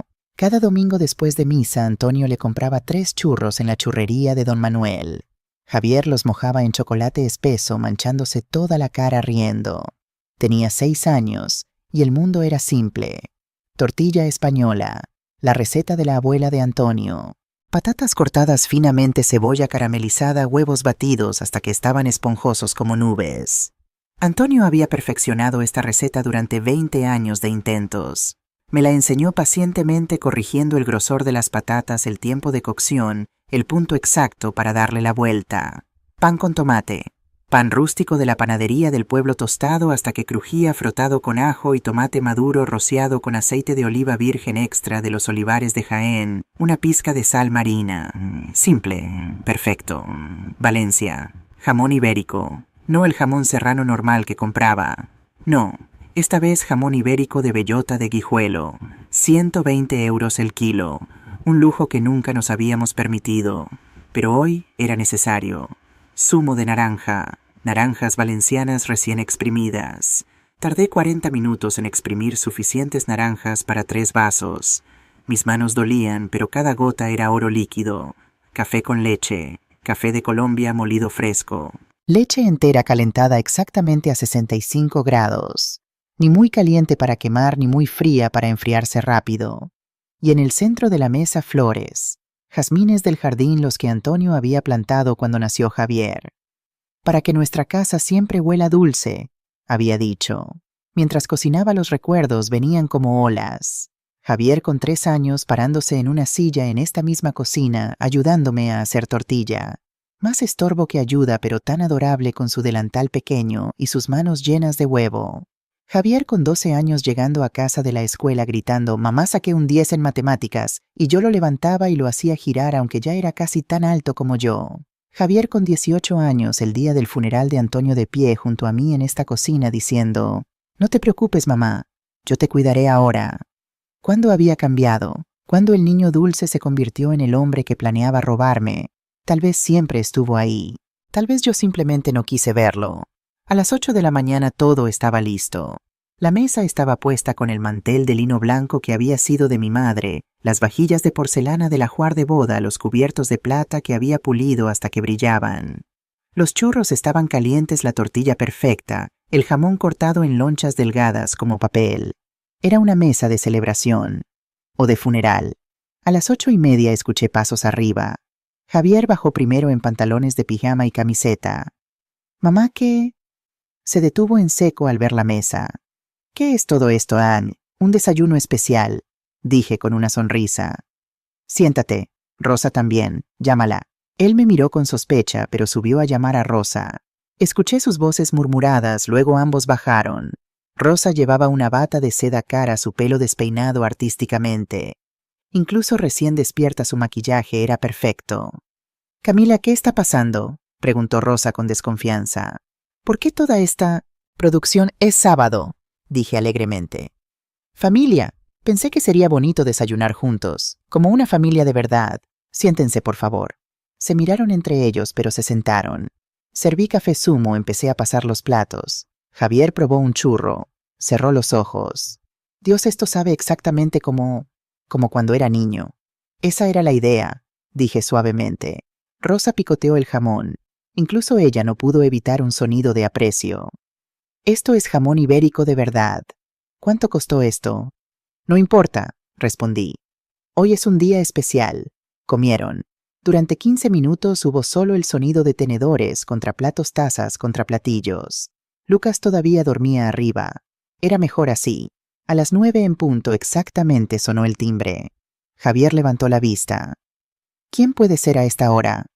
«Debe ser para mí», dije levantándome con calma que no sentía. Mi corazón latía tan fuerte que estaba segura de que podían escucharlo. Abrí la puerta. Fernando Alcázar estaba ahí vestido con traje oscuro, portafolio en mano. A su lado estaba una mujer uniformada, oficial Elena Ruiz de la Guardia Civil, con su uniforme verde impecable. Y detrás de ellos, Isabel Moreno con su laptop. «Buenos días, señora Ruiz», dijo Fernando en voz alta, clara, profesional. «¿Está lista?» «Sí», dije, y mi voz sonó más fuerte de lo que esperaba. «Estoy lista. Pasen, por favor». Entraron. Javier y Rosa se habían levantado de la mesa, sus rostros pálidos. «¿Qué demonios?», empezó Javier. Fernando se adelantó extendiendo su mano. «Buenos días, soy Fernando Alcázar, abogado de la señora Camila Ruiz Moreno. Esta es la oficial Elena Ruiz de la Guardia Civil, y ella es Isabel Moreno, investigadora privada. Estamos aquí para entregar una notificación legal». «¿Notificación legal?», Rosa había encontrado su voz. «¿De qué diablos están hablando?». Me moví para pararme junto a Fernando. Mis piernas temblaban, pero me mantuve de pie. «Javier», Rosa dije, y mi voz solo tembló un poco. «Los he pedido venir aquí esta mañana porque necesito decirles algo importante. Y quería hacerlo cara a cara porque a pesar de todo Javier sigue siendo mi hijo. Y le debo esa cortesía». «Mamá, ¿qué está pasando?», preguntó Javier, y por primera vez en años vi miedo real en sus ojos. Fernando abrió su portafolio y sacó un sobre grande. «Señor Javier Ruiz Valdés y señora Rosa María Méndez Serrano, por la presente se les notifica que tienen 30 días para desalojar esta propiedad ubicada en calle de los Naranjos 47, Requena, Valencia. Esta propiedad está registrada únicamente a nombre de Camila Ruiz Moreno. Ustedes han estado residiendo aquí como invitados sin pagar alquiler ni contribuir a los gastos del hogar. La propietaria ejerce su derecho legal de terminar esta situación». El silencio fue absoluto. Se podía escuchar el tic-tac del reloj de Antonio en la pared. Entonces Javier explotó. «¿Qué, estás loca? ¿No puedes echarnos? Soy tu hijo». «Precisamente por eso te doy 30 días», dije, y mi voz era más tranquila de lo que sentía. «Porque eres mi hijo. Legalmente podría hacerlo en 24 horas, pero te doy un mes para que encuentres algo». «Esto es absurdo», dijo Rosa recuperando su compostura. Camila, no puedes hacer esto. Tenemos un bebé. ¿Dónde se supone que vamos a vivir? Ese no es mi problema, dije, y las palabras salieron más frías de lo que pretendía. Pero eran verdaderas. Isabel se adelantó con su laptop. Permítanme agregar algo a esta conversación. He estado investigando sus finanzas. Señor Ruiz, usted debe 43,000 euros en tarjetas de crédito, 22,000 en préstamos personales, tiene 4 meses de pagos de coche atrasados y 2 agencias de cobranza lo están persiguiendo legalmente. Javier palideció. ¿Cómo sabes? No tienes derecho a investigarme. Tengo todo el derecho cuando mi cliente está siendo explotada financieramente, respondió Isabel fríamente. Pero eso no es todo. Hace 3 semanas contactó a un intermediario financiero preguntando sobre conseguir un préstamo usando esta propiedad como garantía. Una propiedad que no es suya. Eso se llama intento de fraude. Eso no es... Yo nunca... Javier buscaba palabras. Tengo los emails, dijo Isabel. Todas las comunicaciones. Todo documentado. Fernando sacó otra carpeta. Y luego está usted, señora Méndez. Rosa María Méndez Serrano. ¿Le gustaría hablar sobre Dolores Martínez Ramírez o Ricardo Vázquez Moreno?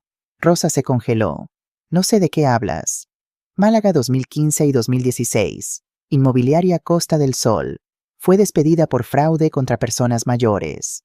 2 casos documentados de estafar a clientes de la tercera edad convenciéndolos de vender propiedades muy por debajo de su valor. Uno de esos clientes murió 3 meses después. ¿Le refresco la memoria? El rostro de Rosa pasó de blanco a rojo. Eso fue un malentendido. Nunca se probó nada.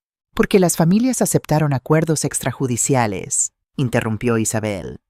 Pero los registros están ahí, y ahora está haciendo exactamente lo mismo con Camila. El mismo patrón.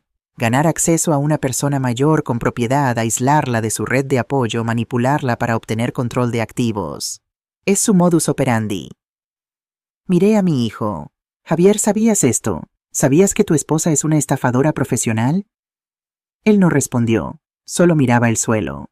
Por supuesto que sabía, dijo Rosa con veneno. Sabía todo. Fue su idea usar a su patética madre desde el principio. ¿Por qué pagar alquiler cuando mi mamá tiene una casa grande? ¿Por qué trabajar cuando mi mamá puede pagarlo todo? Él sabía exactamente lo que estábamos haciendo. Rosa, cállate, gritó Javier. ¿Por qué ya estamos jodidos? Igual podemos decir la verdad. Sí, Camila, lo planeamos. Todo. Mudarnos aquí, vivir gratis, usar tus servicios como sirvienta, conseguir el control de la casa. ¿Y sabes qué hubieras funcionado si no fueras tan terca con firmar los papeles? Cada palabra era una puñalada, pero extrañamente no dolía tanto como pensé que dolería, porque ya sabía la verdad. Esto solo era confirmación.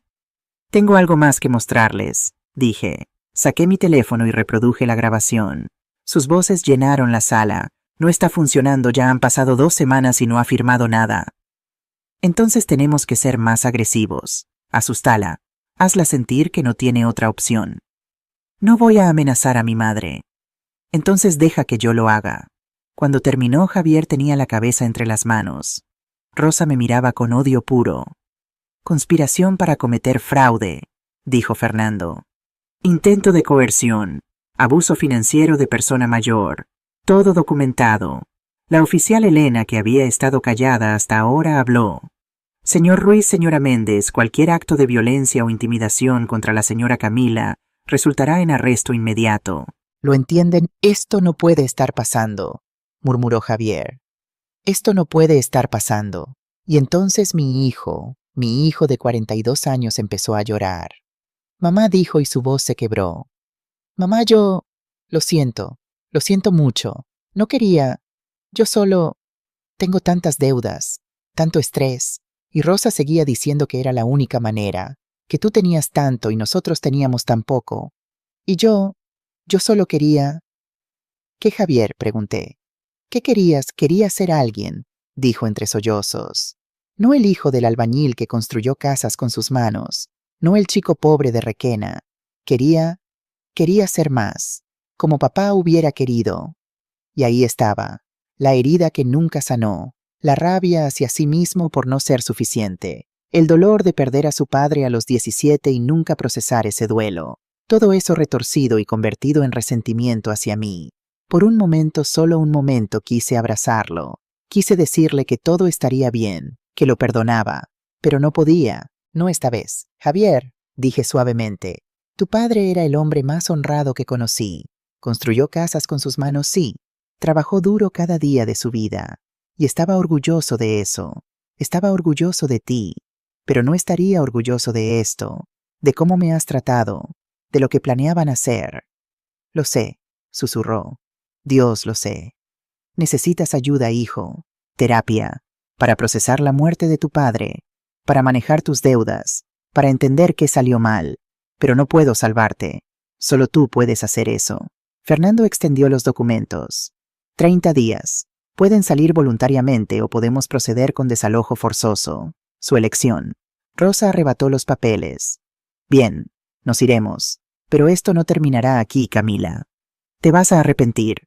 Cuando estés vieja y enferma y sola muriendo en esta casa vacía, vas a arrepentirte. Y no estaremos ahí. Nunca nos volverás a ver. Y nunca verás a Lucas otra vez.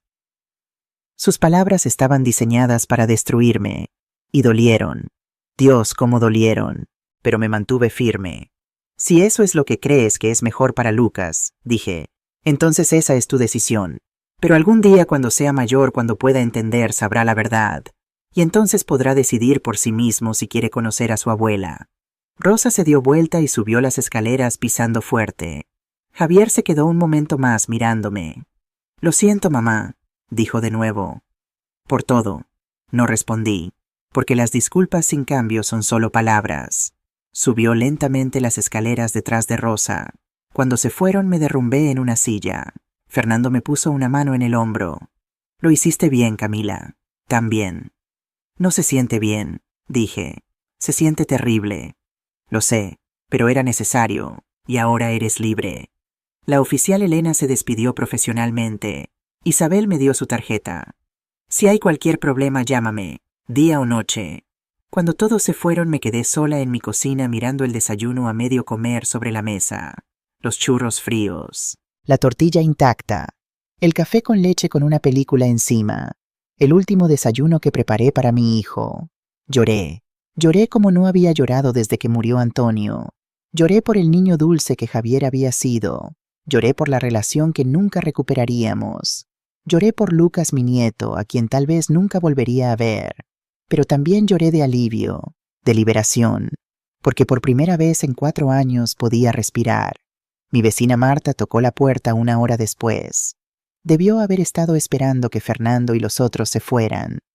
Cami dijo abrazándome fuerte. Lo hiciste, realmente lo hiciste. Ya pasó, dije contra su hombro. ¿Verdad? Ya pasó lo peor. Sí, mi amor, ya pasó lo peor. Los 30 días que siguieron fueron extraños, surrealistas. Javier y Rosa se movían por la casa como fantasmas. No me hablaban excepto cuando era absolutamente necesario. Rosa pasaba horas al teléfono buscando apartamentos, maldiciendo los precios. Javier iba y venía del trabajo con la cara de piedra. Empacaron lentamente. Cajas y más cajas. Me sorprendió cuánta de mi casa habían ocupado. Cuánto espacio habían tomado. En el día 3, Rosa intentó manipulación una última vez. «Sabes que esto es cruel, ¿verdad?», me dijo mientras yo hacía café. «Echar a tu propia familia. ¿Qué pensaría Antonio?» Antonio, dije calmadamente sin voltearme, estaría orgulloso de que finalmente me defendiera. Ella se fue sin decir más. En el día 7, Javier intentó hablar conmigo. «Mamá, ¿podemos hablar?» Estaba en el jardín podando los naranjos. «¿Sobre qué?» Sobre todo, sobre arreglar esto. Me volteé para mirarlo. Arreglar, Javier, no hay nada que arreglar. Han pasado 4 años de abuso, de uso, de manipulación. No se arregla con una conversación. Pero soy tu hijo. Eres mi hijo, y siempre lo serás. Pero eso no significa que tengas que vivir bajo mi techo. Eso no significa que puedas tratarme como lo hiciste sin consecuencias. Si retiras los papeles del desalojo, dijo rápidamente, prometo que todo cambiará. Pagaremos alquiler. Contribuiremos con los gastos. Rosa será más respetuosa. Todo será diferente. No, dije simplemente. No, Javier, porque no te creo, y aunque te creyera ya es demasiado tarde. Has roto algo que no se puede reparar con promesas. Se fue sin decir más. En el día 15 recibí una llamada de una trabajadora social. Rosa había reportado que yo los estaba echando ilegalmente a la calle con un niño pequeño. La trabajadora social, una mujer sensata llamada Patricia, vino a la casa. Le mostré todos los documentos, el título de propiedad, los papeles de desalojo legales firmados por un abogado, las facturas de 4 años mostrando que yo pagaba todo, las grabaciones de audio, todo. Señora Ruiz, dijo Patricia después de revisar todo, usted no está haciendo nada ilegal. De hecho, está siendo extremadamente generosa dándoles 30 días. Legalmente, con evidencia de explotación financiera, podría haberlos echado de inmediato. ¿Qué pasará con Lucas?, pregunté, porque esa era mi verdadera preocupación. Lucas estará bien. Su padre tiene empleo. Encontrarán un lugar. Y si usted desea mantener contacto con su nieto, puede buscar derechos de visita de abuelos. Es complicado, pero posible. Esa información me dio un pequeño consuelo. Tal vez no todo estaba perdido con Lucas. En el día 20 tuve que cambiar la cerradura de mi habitación. Descubrí que alguien había entrado y revuelto mis cosas. No faltaba nada, probablemente porque ya había movido todo lo valioso a una caja de seguridad en el banco, pero la violación de mi espacio era clara. Necesitas salir de aquí, me dijo Marta. Vente a quedarte conmigo los últimos 10 días. No es seguro. Pero me negué. Esta es mi casa. No voy a ser yo quien se vaya. Fernando me consiguió una cámara de seguridad pequeña para mi habitación. Solo por precaución, dijo. En el día 25 Rosa hizo un último intento desesperado. Trajo a Lucas a la sala donde yo estaba leyendo. Lucas, dile adiós a tu abuela, dijo Rosa con voz fuerte teatral. Ella no nos quiere aquí. Ella prefiere estar sola que tenernos como familia. Lucas, con sus 3 años, me miró confundido. Abuela, sí, mi amor, dije arrodillándome a su altura. Mi corazón se rompía. Abuela te quiere mucho, siempre te va a querer. Dile a tu abuela que es mala, insistió Rosa. Vamos, Lucas, dile que es una mala persona por hacernos esto. Lucas comenzó a llorar, confundido por el tono de su madre. Ya basta, grité, y mi voz fue tan fuerte que Rosa dio un paso atrás. No uses a ese niño como arma. No lo traumatices con tu manipulación. Ya hiciste suficiente daño.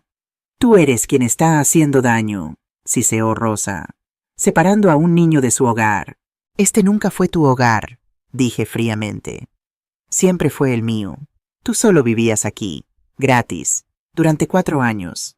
Pero eso se acabó. Ella tomó a Lucas y se fue. Escuché al niño llorar mientras subían las escaleras. Esa noche lloré hasta quedarme dormida. En el día 29 la casa estaba casi vacía de sus pertenencias.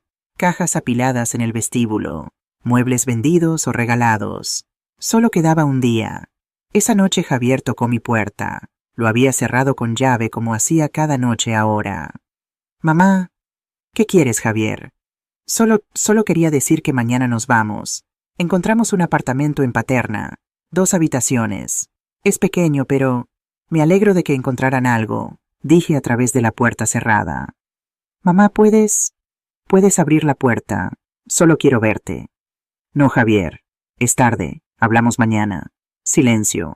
Luego, te quiero, mamá. Aunque no lo creas. Te quiero. No respondí, porque si abría la boca iba a llorar, y ya había llorado suficiente. El día 30 amaneció claro y soleado. Octubre en Valencia es hermoso, el calor del verano ha pasado, pero el frío del invierno aún no ha llegado. Me levanté temprano como siempre. Hice café solo para mí. No preparé desayuno para nadie más. A las 9 de la mañana llegó el camión de mudanza, uno pequeño contratado por horas. Javier y Rosa habían vendido o desechado la mayoría de sus cosas. Solo se llevaban lo esencial. Los observé desde la ventana de mi habitación mientras cargaban cajas. Rosa gritaba instrucciones. Javier llevaba cosas en silencio. A las 11 estaba casi todo empacado. Solo quedaba la limpieza final. Rosa no intentó despedirse. Simplemente subió a la cabina del camión sin mirar atrás. Pero Javier se quedó. Estaba parado en el jardín mirando la casa. Su rostro era difícil de leer. Bajé. Algo me dijo que tenía que hacer esto, que necesitaba este cierre aunque doliera. Javier, dije parándome en el umbral de la puerta. Se volvió. Sus ojos estaban rojos. Mamá, quiero que sepas algo, dije, eligiendo mis palabras con cuidado. Te quiero. Siempre te voy a querer. Eres mi hijo. Nada puede cambiar eso. Entonces, ¿por qué? Porque el amor también requiere límites, interrumpí. Porque amarte no significa dejar que me destruyas. Porque necesitas aprender que las acciones tienen consecuencias. ¿Nos volverás a ver?, preguntó, y su voz era la de un niño pequeño. No lo sé, respondí honestamente.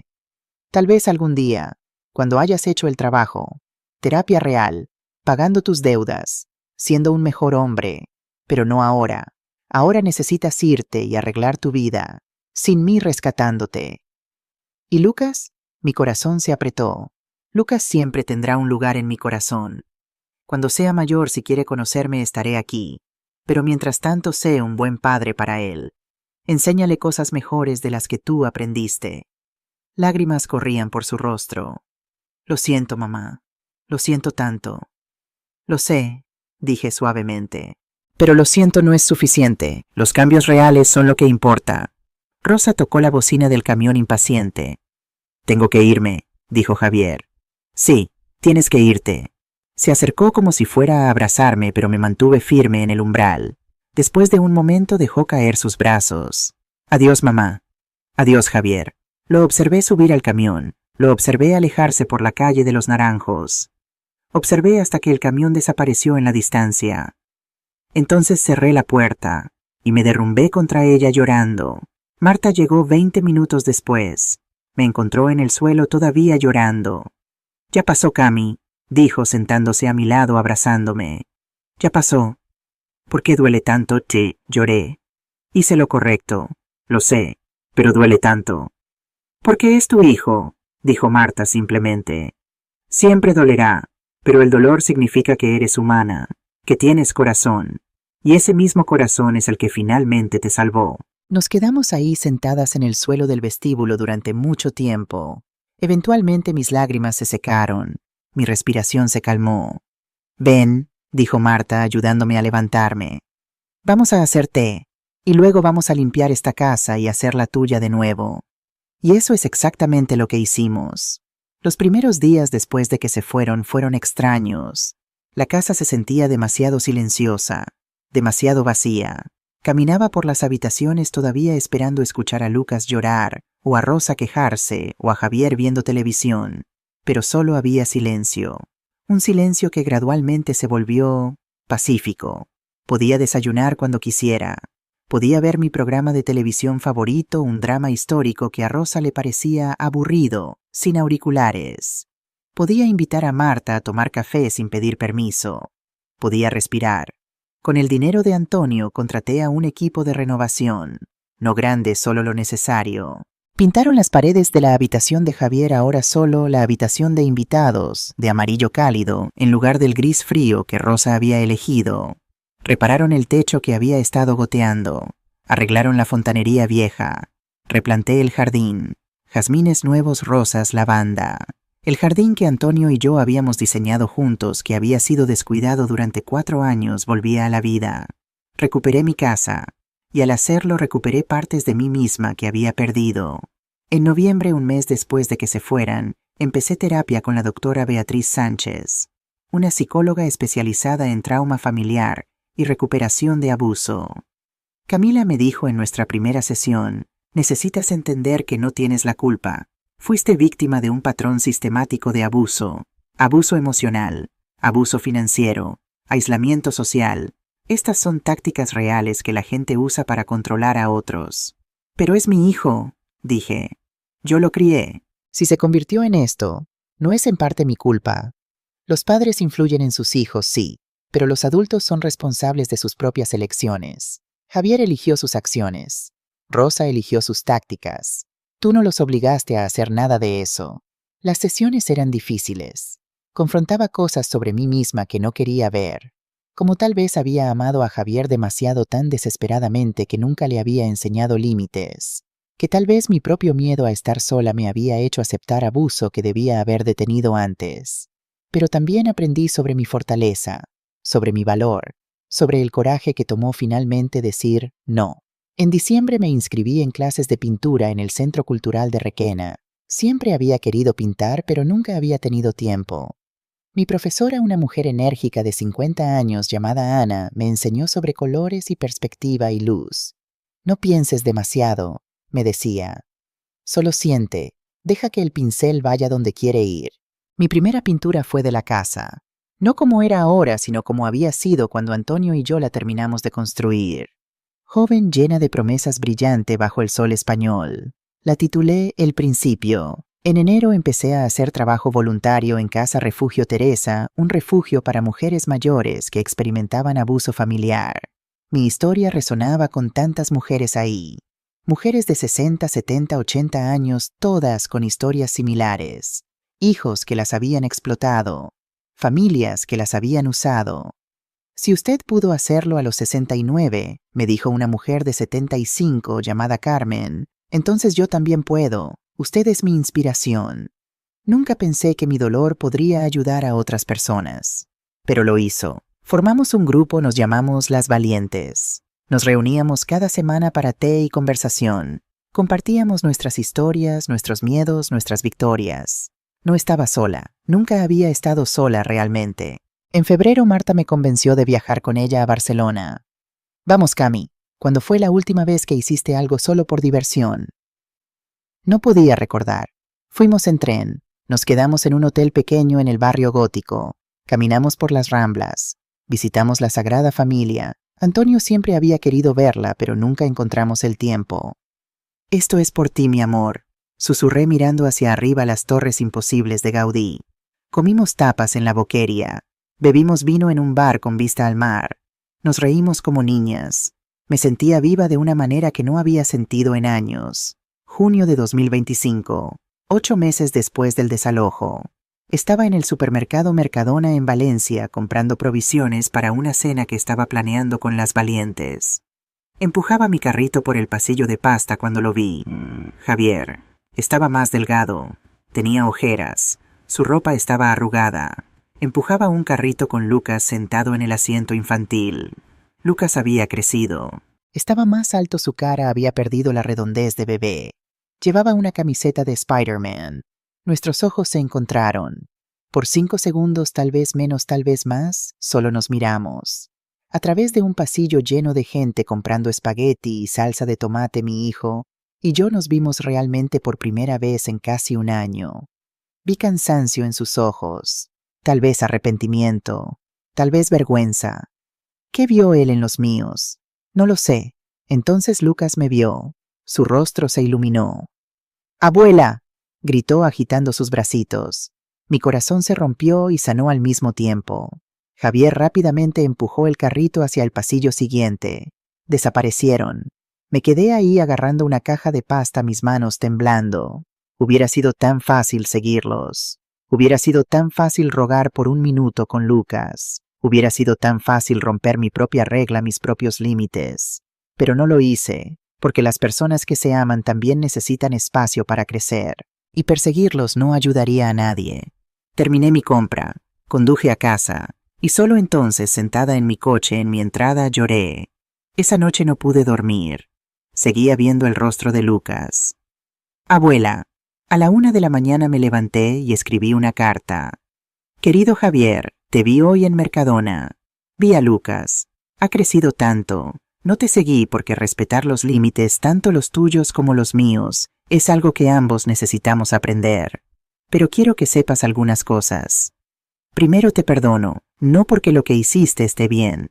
No está bien. Pero cargar con resentimiento es un peso que ya no quiero. Te perdono por mí, para mi propia paz. Segundo, la puerta nunca está completamente cerrada. Si algún día buscas ayuda real, terapia, asesoramiento financiero, lo que necesites para ser una mejor persona, estaré aquí para apoyar eso. Pero solo eso. No apoyaré el abuso. Nunca más. Tercero, Lucas siempre tendrá un lugar en mi corazón y en mi casa. Cuando sea mayor, si quiere conocerme, estaré aquí. No hablaré mal de ti o de Rosa con él.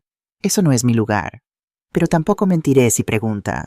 Cuarto, espero que encuentres paz, hijo. La misma paz que yo finalmente encontré. Espero que pagues tus deudas, que vayas a terapia, que proceses el dolor de perder a tu padre, que te conviertas en el hombre que sé que puedes ser. No espero respuesta. Solo necesitaba decir estas cosas. Con amor siempre, con amor incluso cuando duele mamá. Envié la carta a través de Fernando, quien tenía la dirección de su apartamento en Paterna. No sé si Javier la leyó, no sé si significó algo para él, pero la escribí por mí, para mi propio cierre, y lo octubre de 2025, un año después del desalojo, decidí celebrar, un año de libertad, un año de reconstrucción, un año de ser yo misma. Invité a las valientes, a Marta y su familia, a Ana de la clase de pintura, a Fernando y su esposa, a mis viejos amigos que no había visto en años, a vecinos del barrio. 25 personas en total. Mi jardín estaba decorado con luces de colores. Preparé paella valenciana, la receta de Antonio, en la paellera gigante que habíamos comprado hace 30 años y apenas usado. Había vino, risas, música. Joaquín Sabina sonaba en el altavoz. Gente bailaba en mi jardín. Marta hizo un brindis. Por Camila, dijo levantando su copa, la mujer más valiente que conozco, que nos enseñó que nunca es tarde para elegirse a sí misma, que nos mostró que el amor propio no es egoísmo, que nos demostró que una mujer sola no está sola si tiene gente que verdaderamente la ama. Por Camila, le gritaron todos. Lloré lágrimas felices. Abracé a mis amigos. Bailé con Fernando Torpe riendo viva. Cuando la fiesta terminó y todos se fueron, me senté sola en el jardín. Las luces de colores todavía brillaban. El olor de jazmín llenaba el aire. Lo logré, Antonio, dije al cielo estrellado. Sobreviví, y más que eso, soy feliz. Entonces sonó mi teléfono. Número desconocido. Casi no contesté, era casi medianoche, pero algo me hizo responder.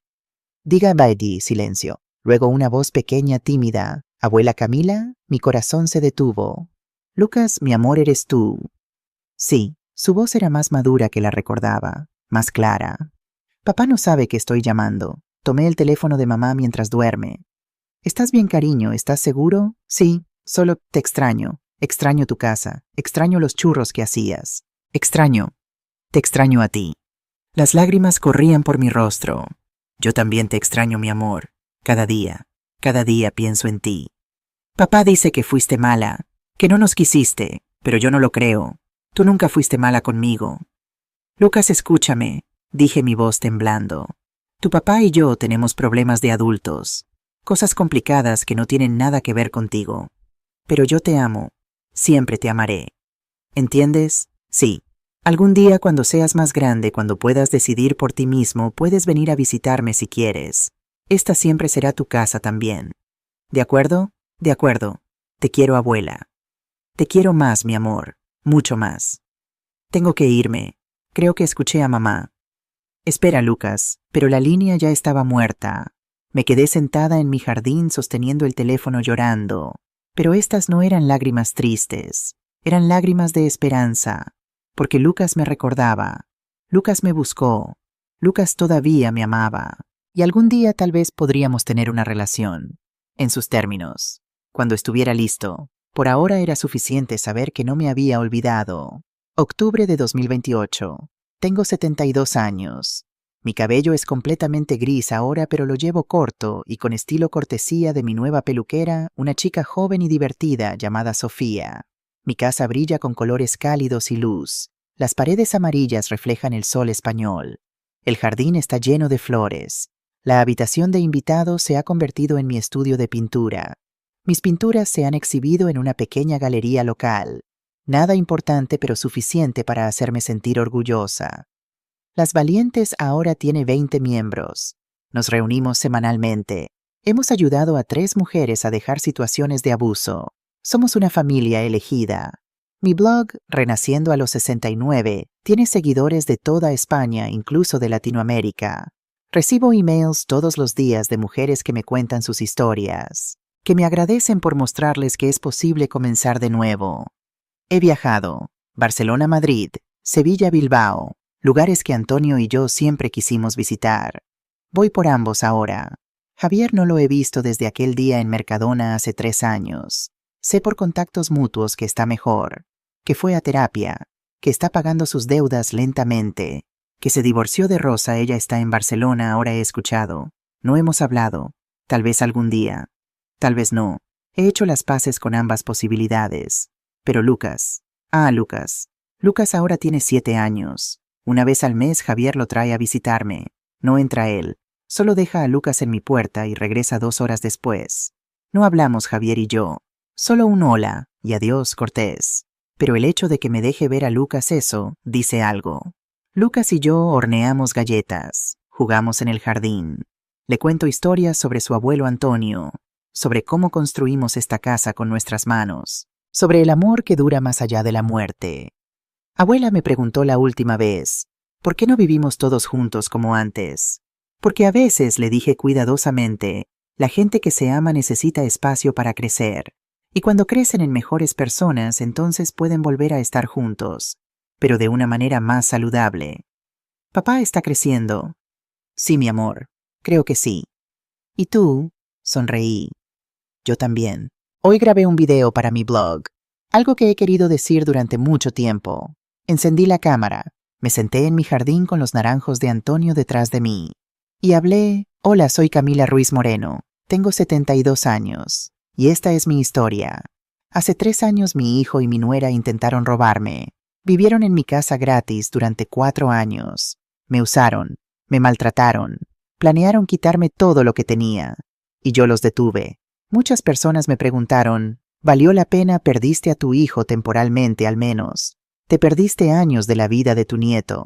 ¿Valió la pena? Y mi respuesta es sí, porque me gané a mí misma. Recuperé mi dignidad, mi casa, mi vida. Si estás en una situación similar, si un hijo, un esposo, un familiar te está destruyendo, quiero que sepas, no eres egoísta por elegirte a ti misma. No eres mala madre o mala persona por poner límites. No estás sola, y nunca es demasiado tarde para empezar de nuevo. Tenía 69 años cuando lo hice. Si yo pude, tú también puedes. Será difícil, dolerá. Habrá noches cuando dudes de todo, pero del otro lado hay paz, hay libertad, hay vida, una vida que es tuya, completamente tuya. Y eso, mis queridas, no tiene precio. Con amor y fuerza para todas ustedes, Camila. Apagué la cámara. El sol se estaba poniendo sobre Requena pintando el cielo de naranjas y rosas. Me recosté en mi silla de jardín y cerré los ojos. Podía sentir a Antonio a mi lado, no físicamente pero espiritualmente. Su presencia, su amor, su orgullo. ¿Estás orgulloso, mi amor?, pregunté al viento, y juro que escuché su respuesta en el susurro de las hojas. Siempre estuve orgulloso de ti, Cami, pero ahora lo estás tú de ti misma, y eso es lo que importa. Sonreí. Tenía razón. Por primera vez en mi vida estaba orgullosa de mí misma, y eso era suficiente. Era más que suficiente.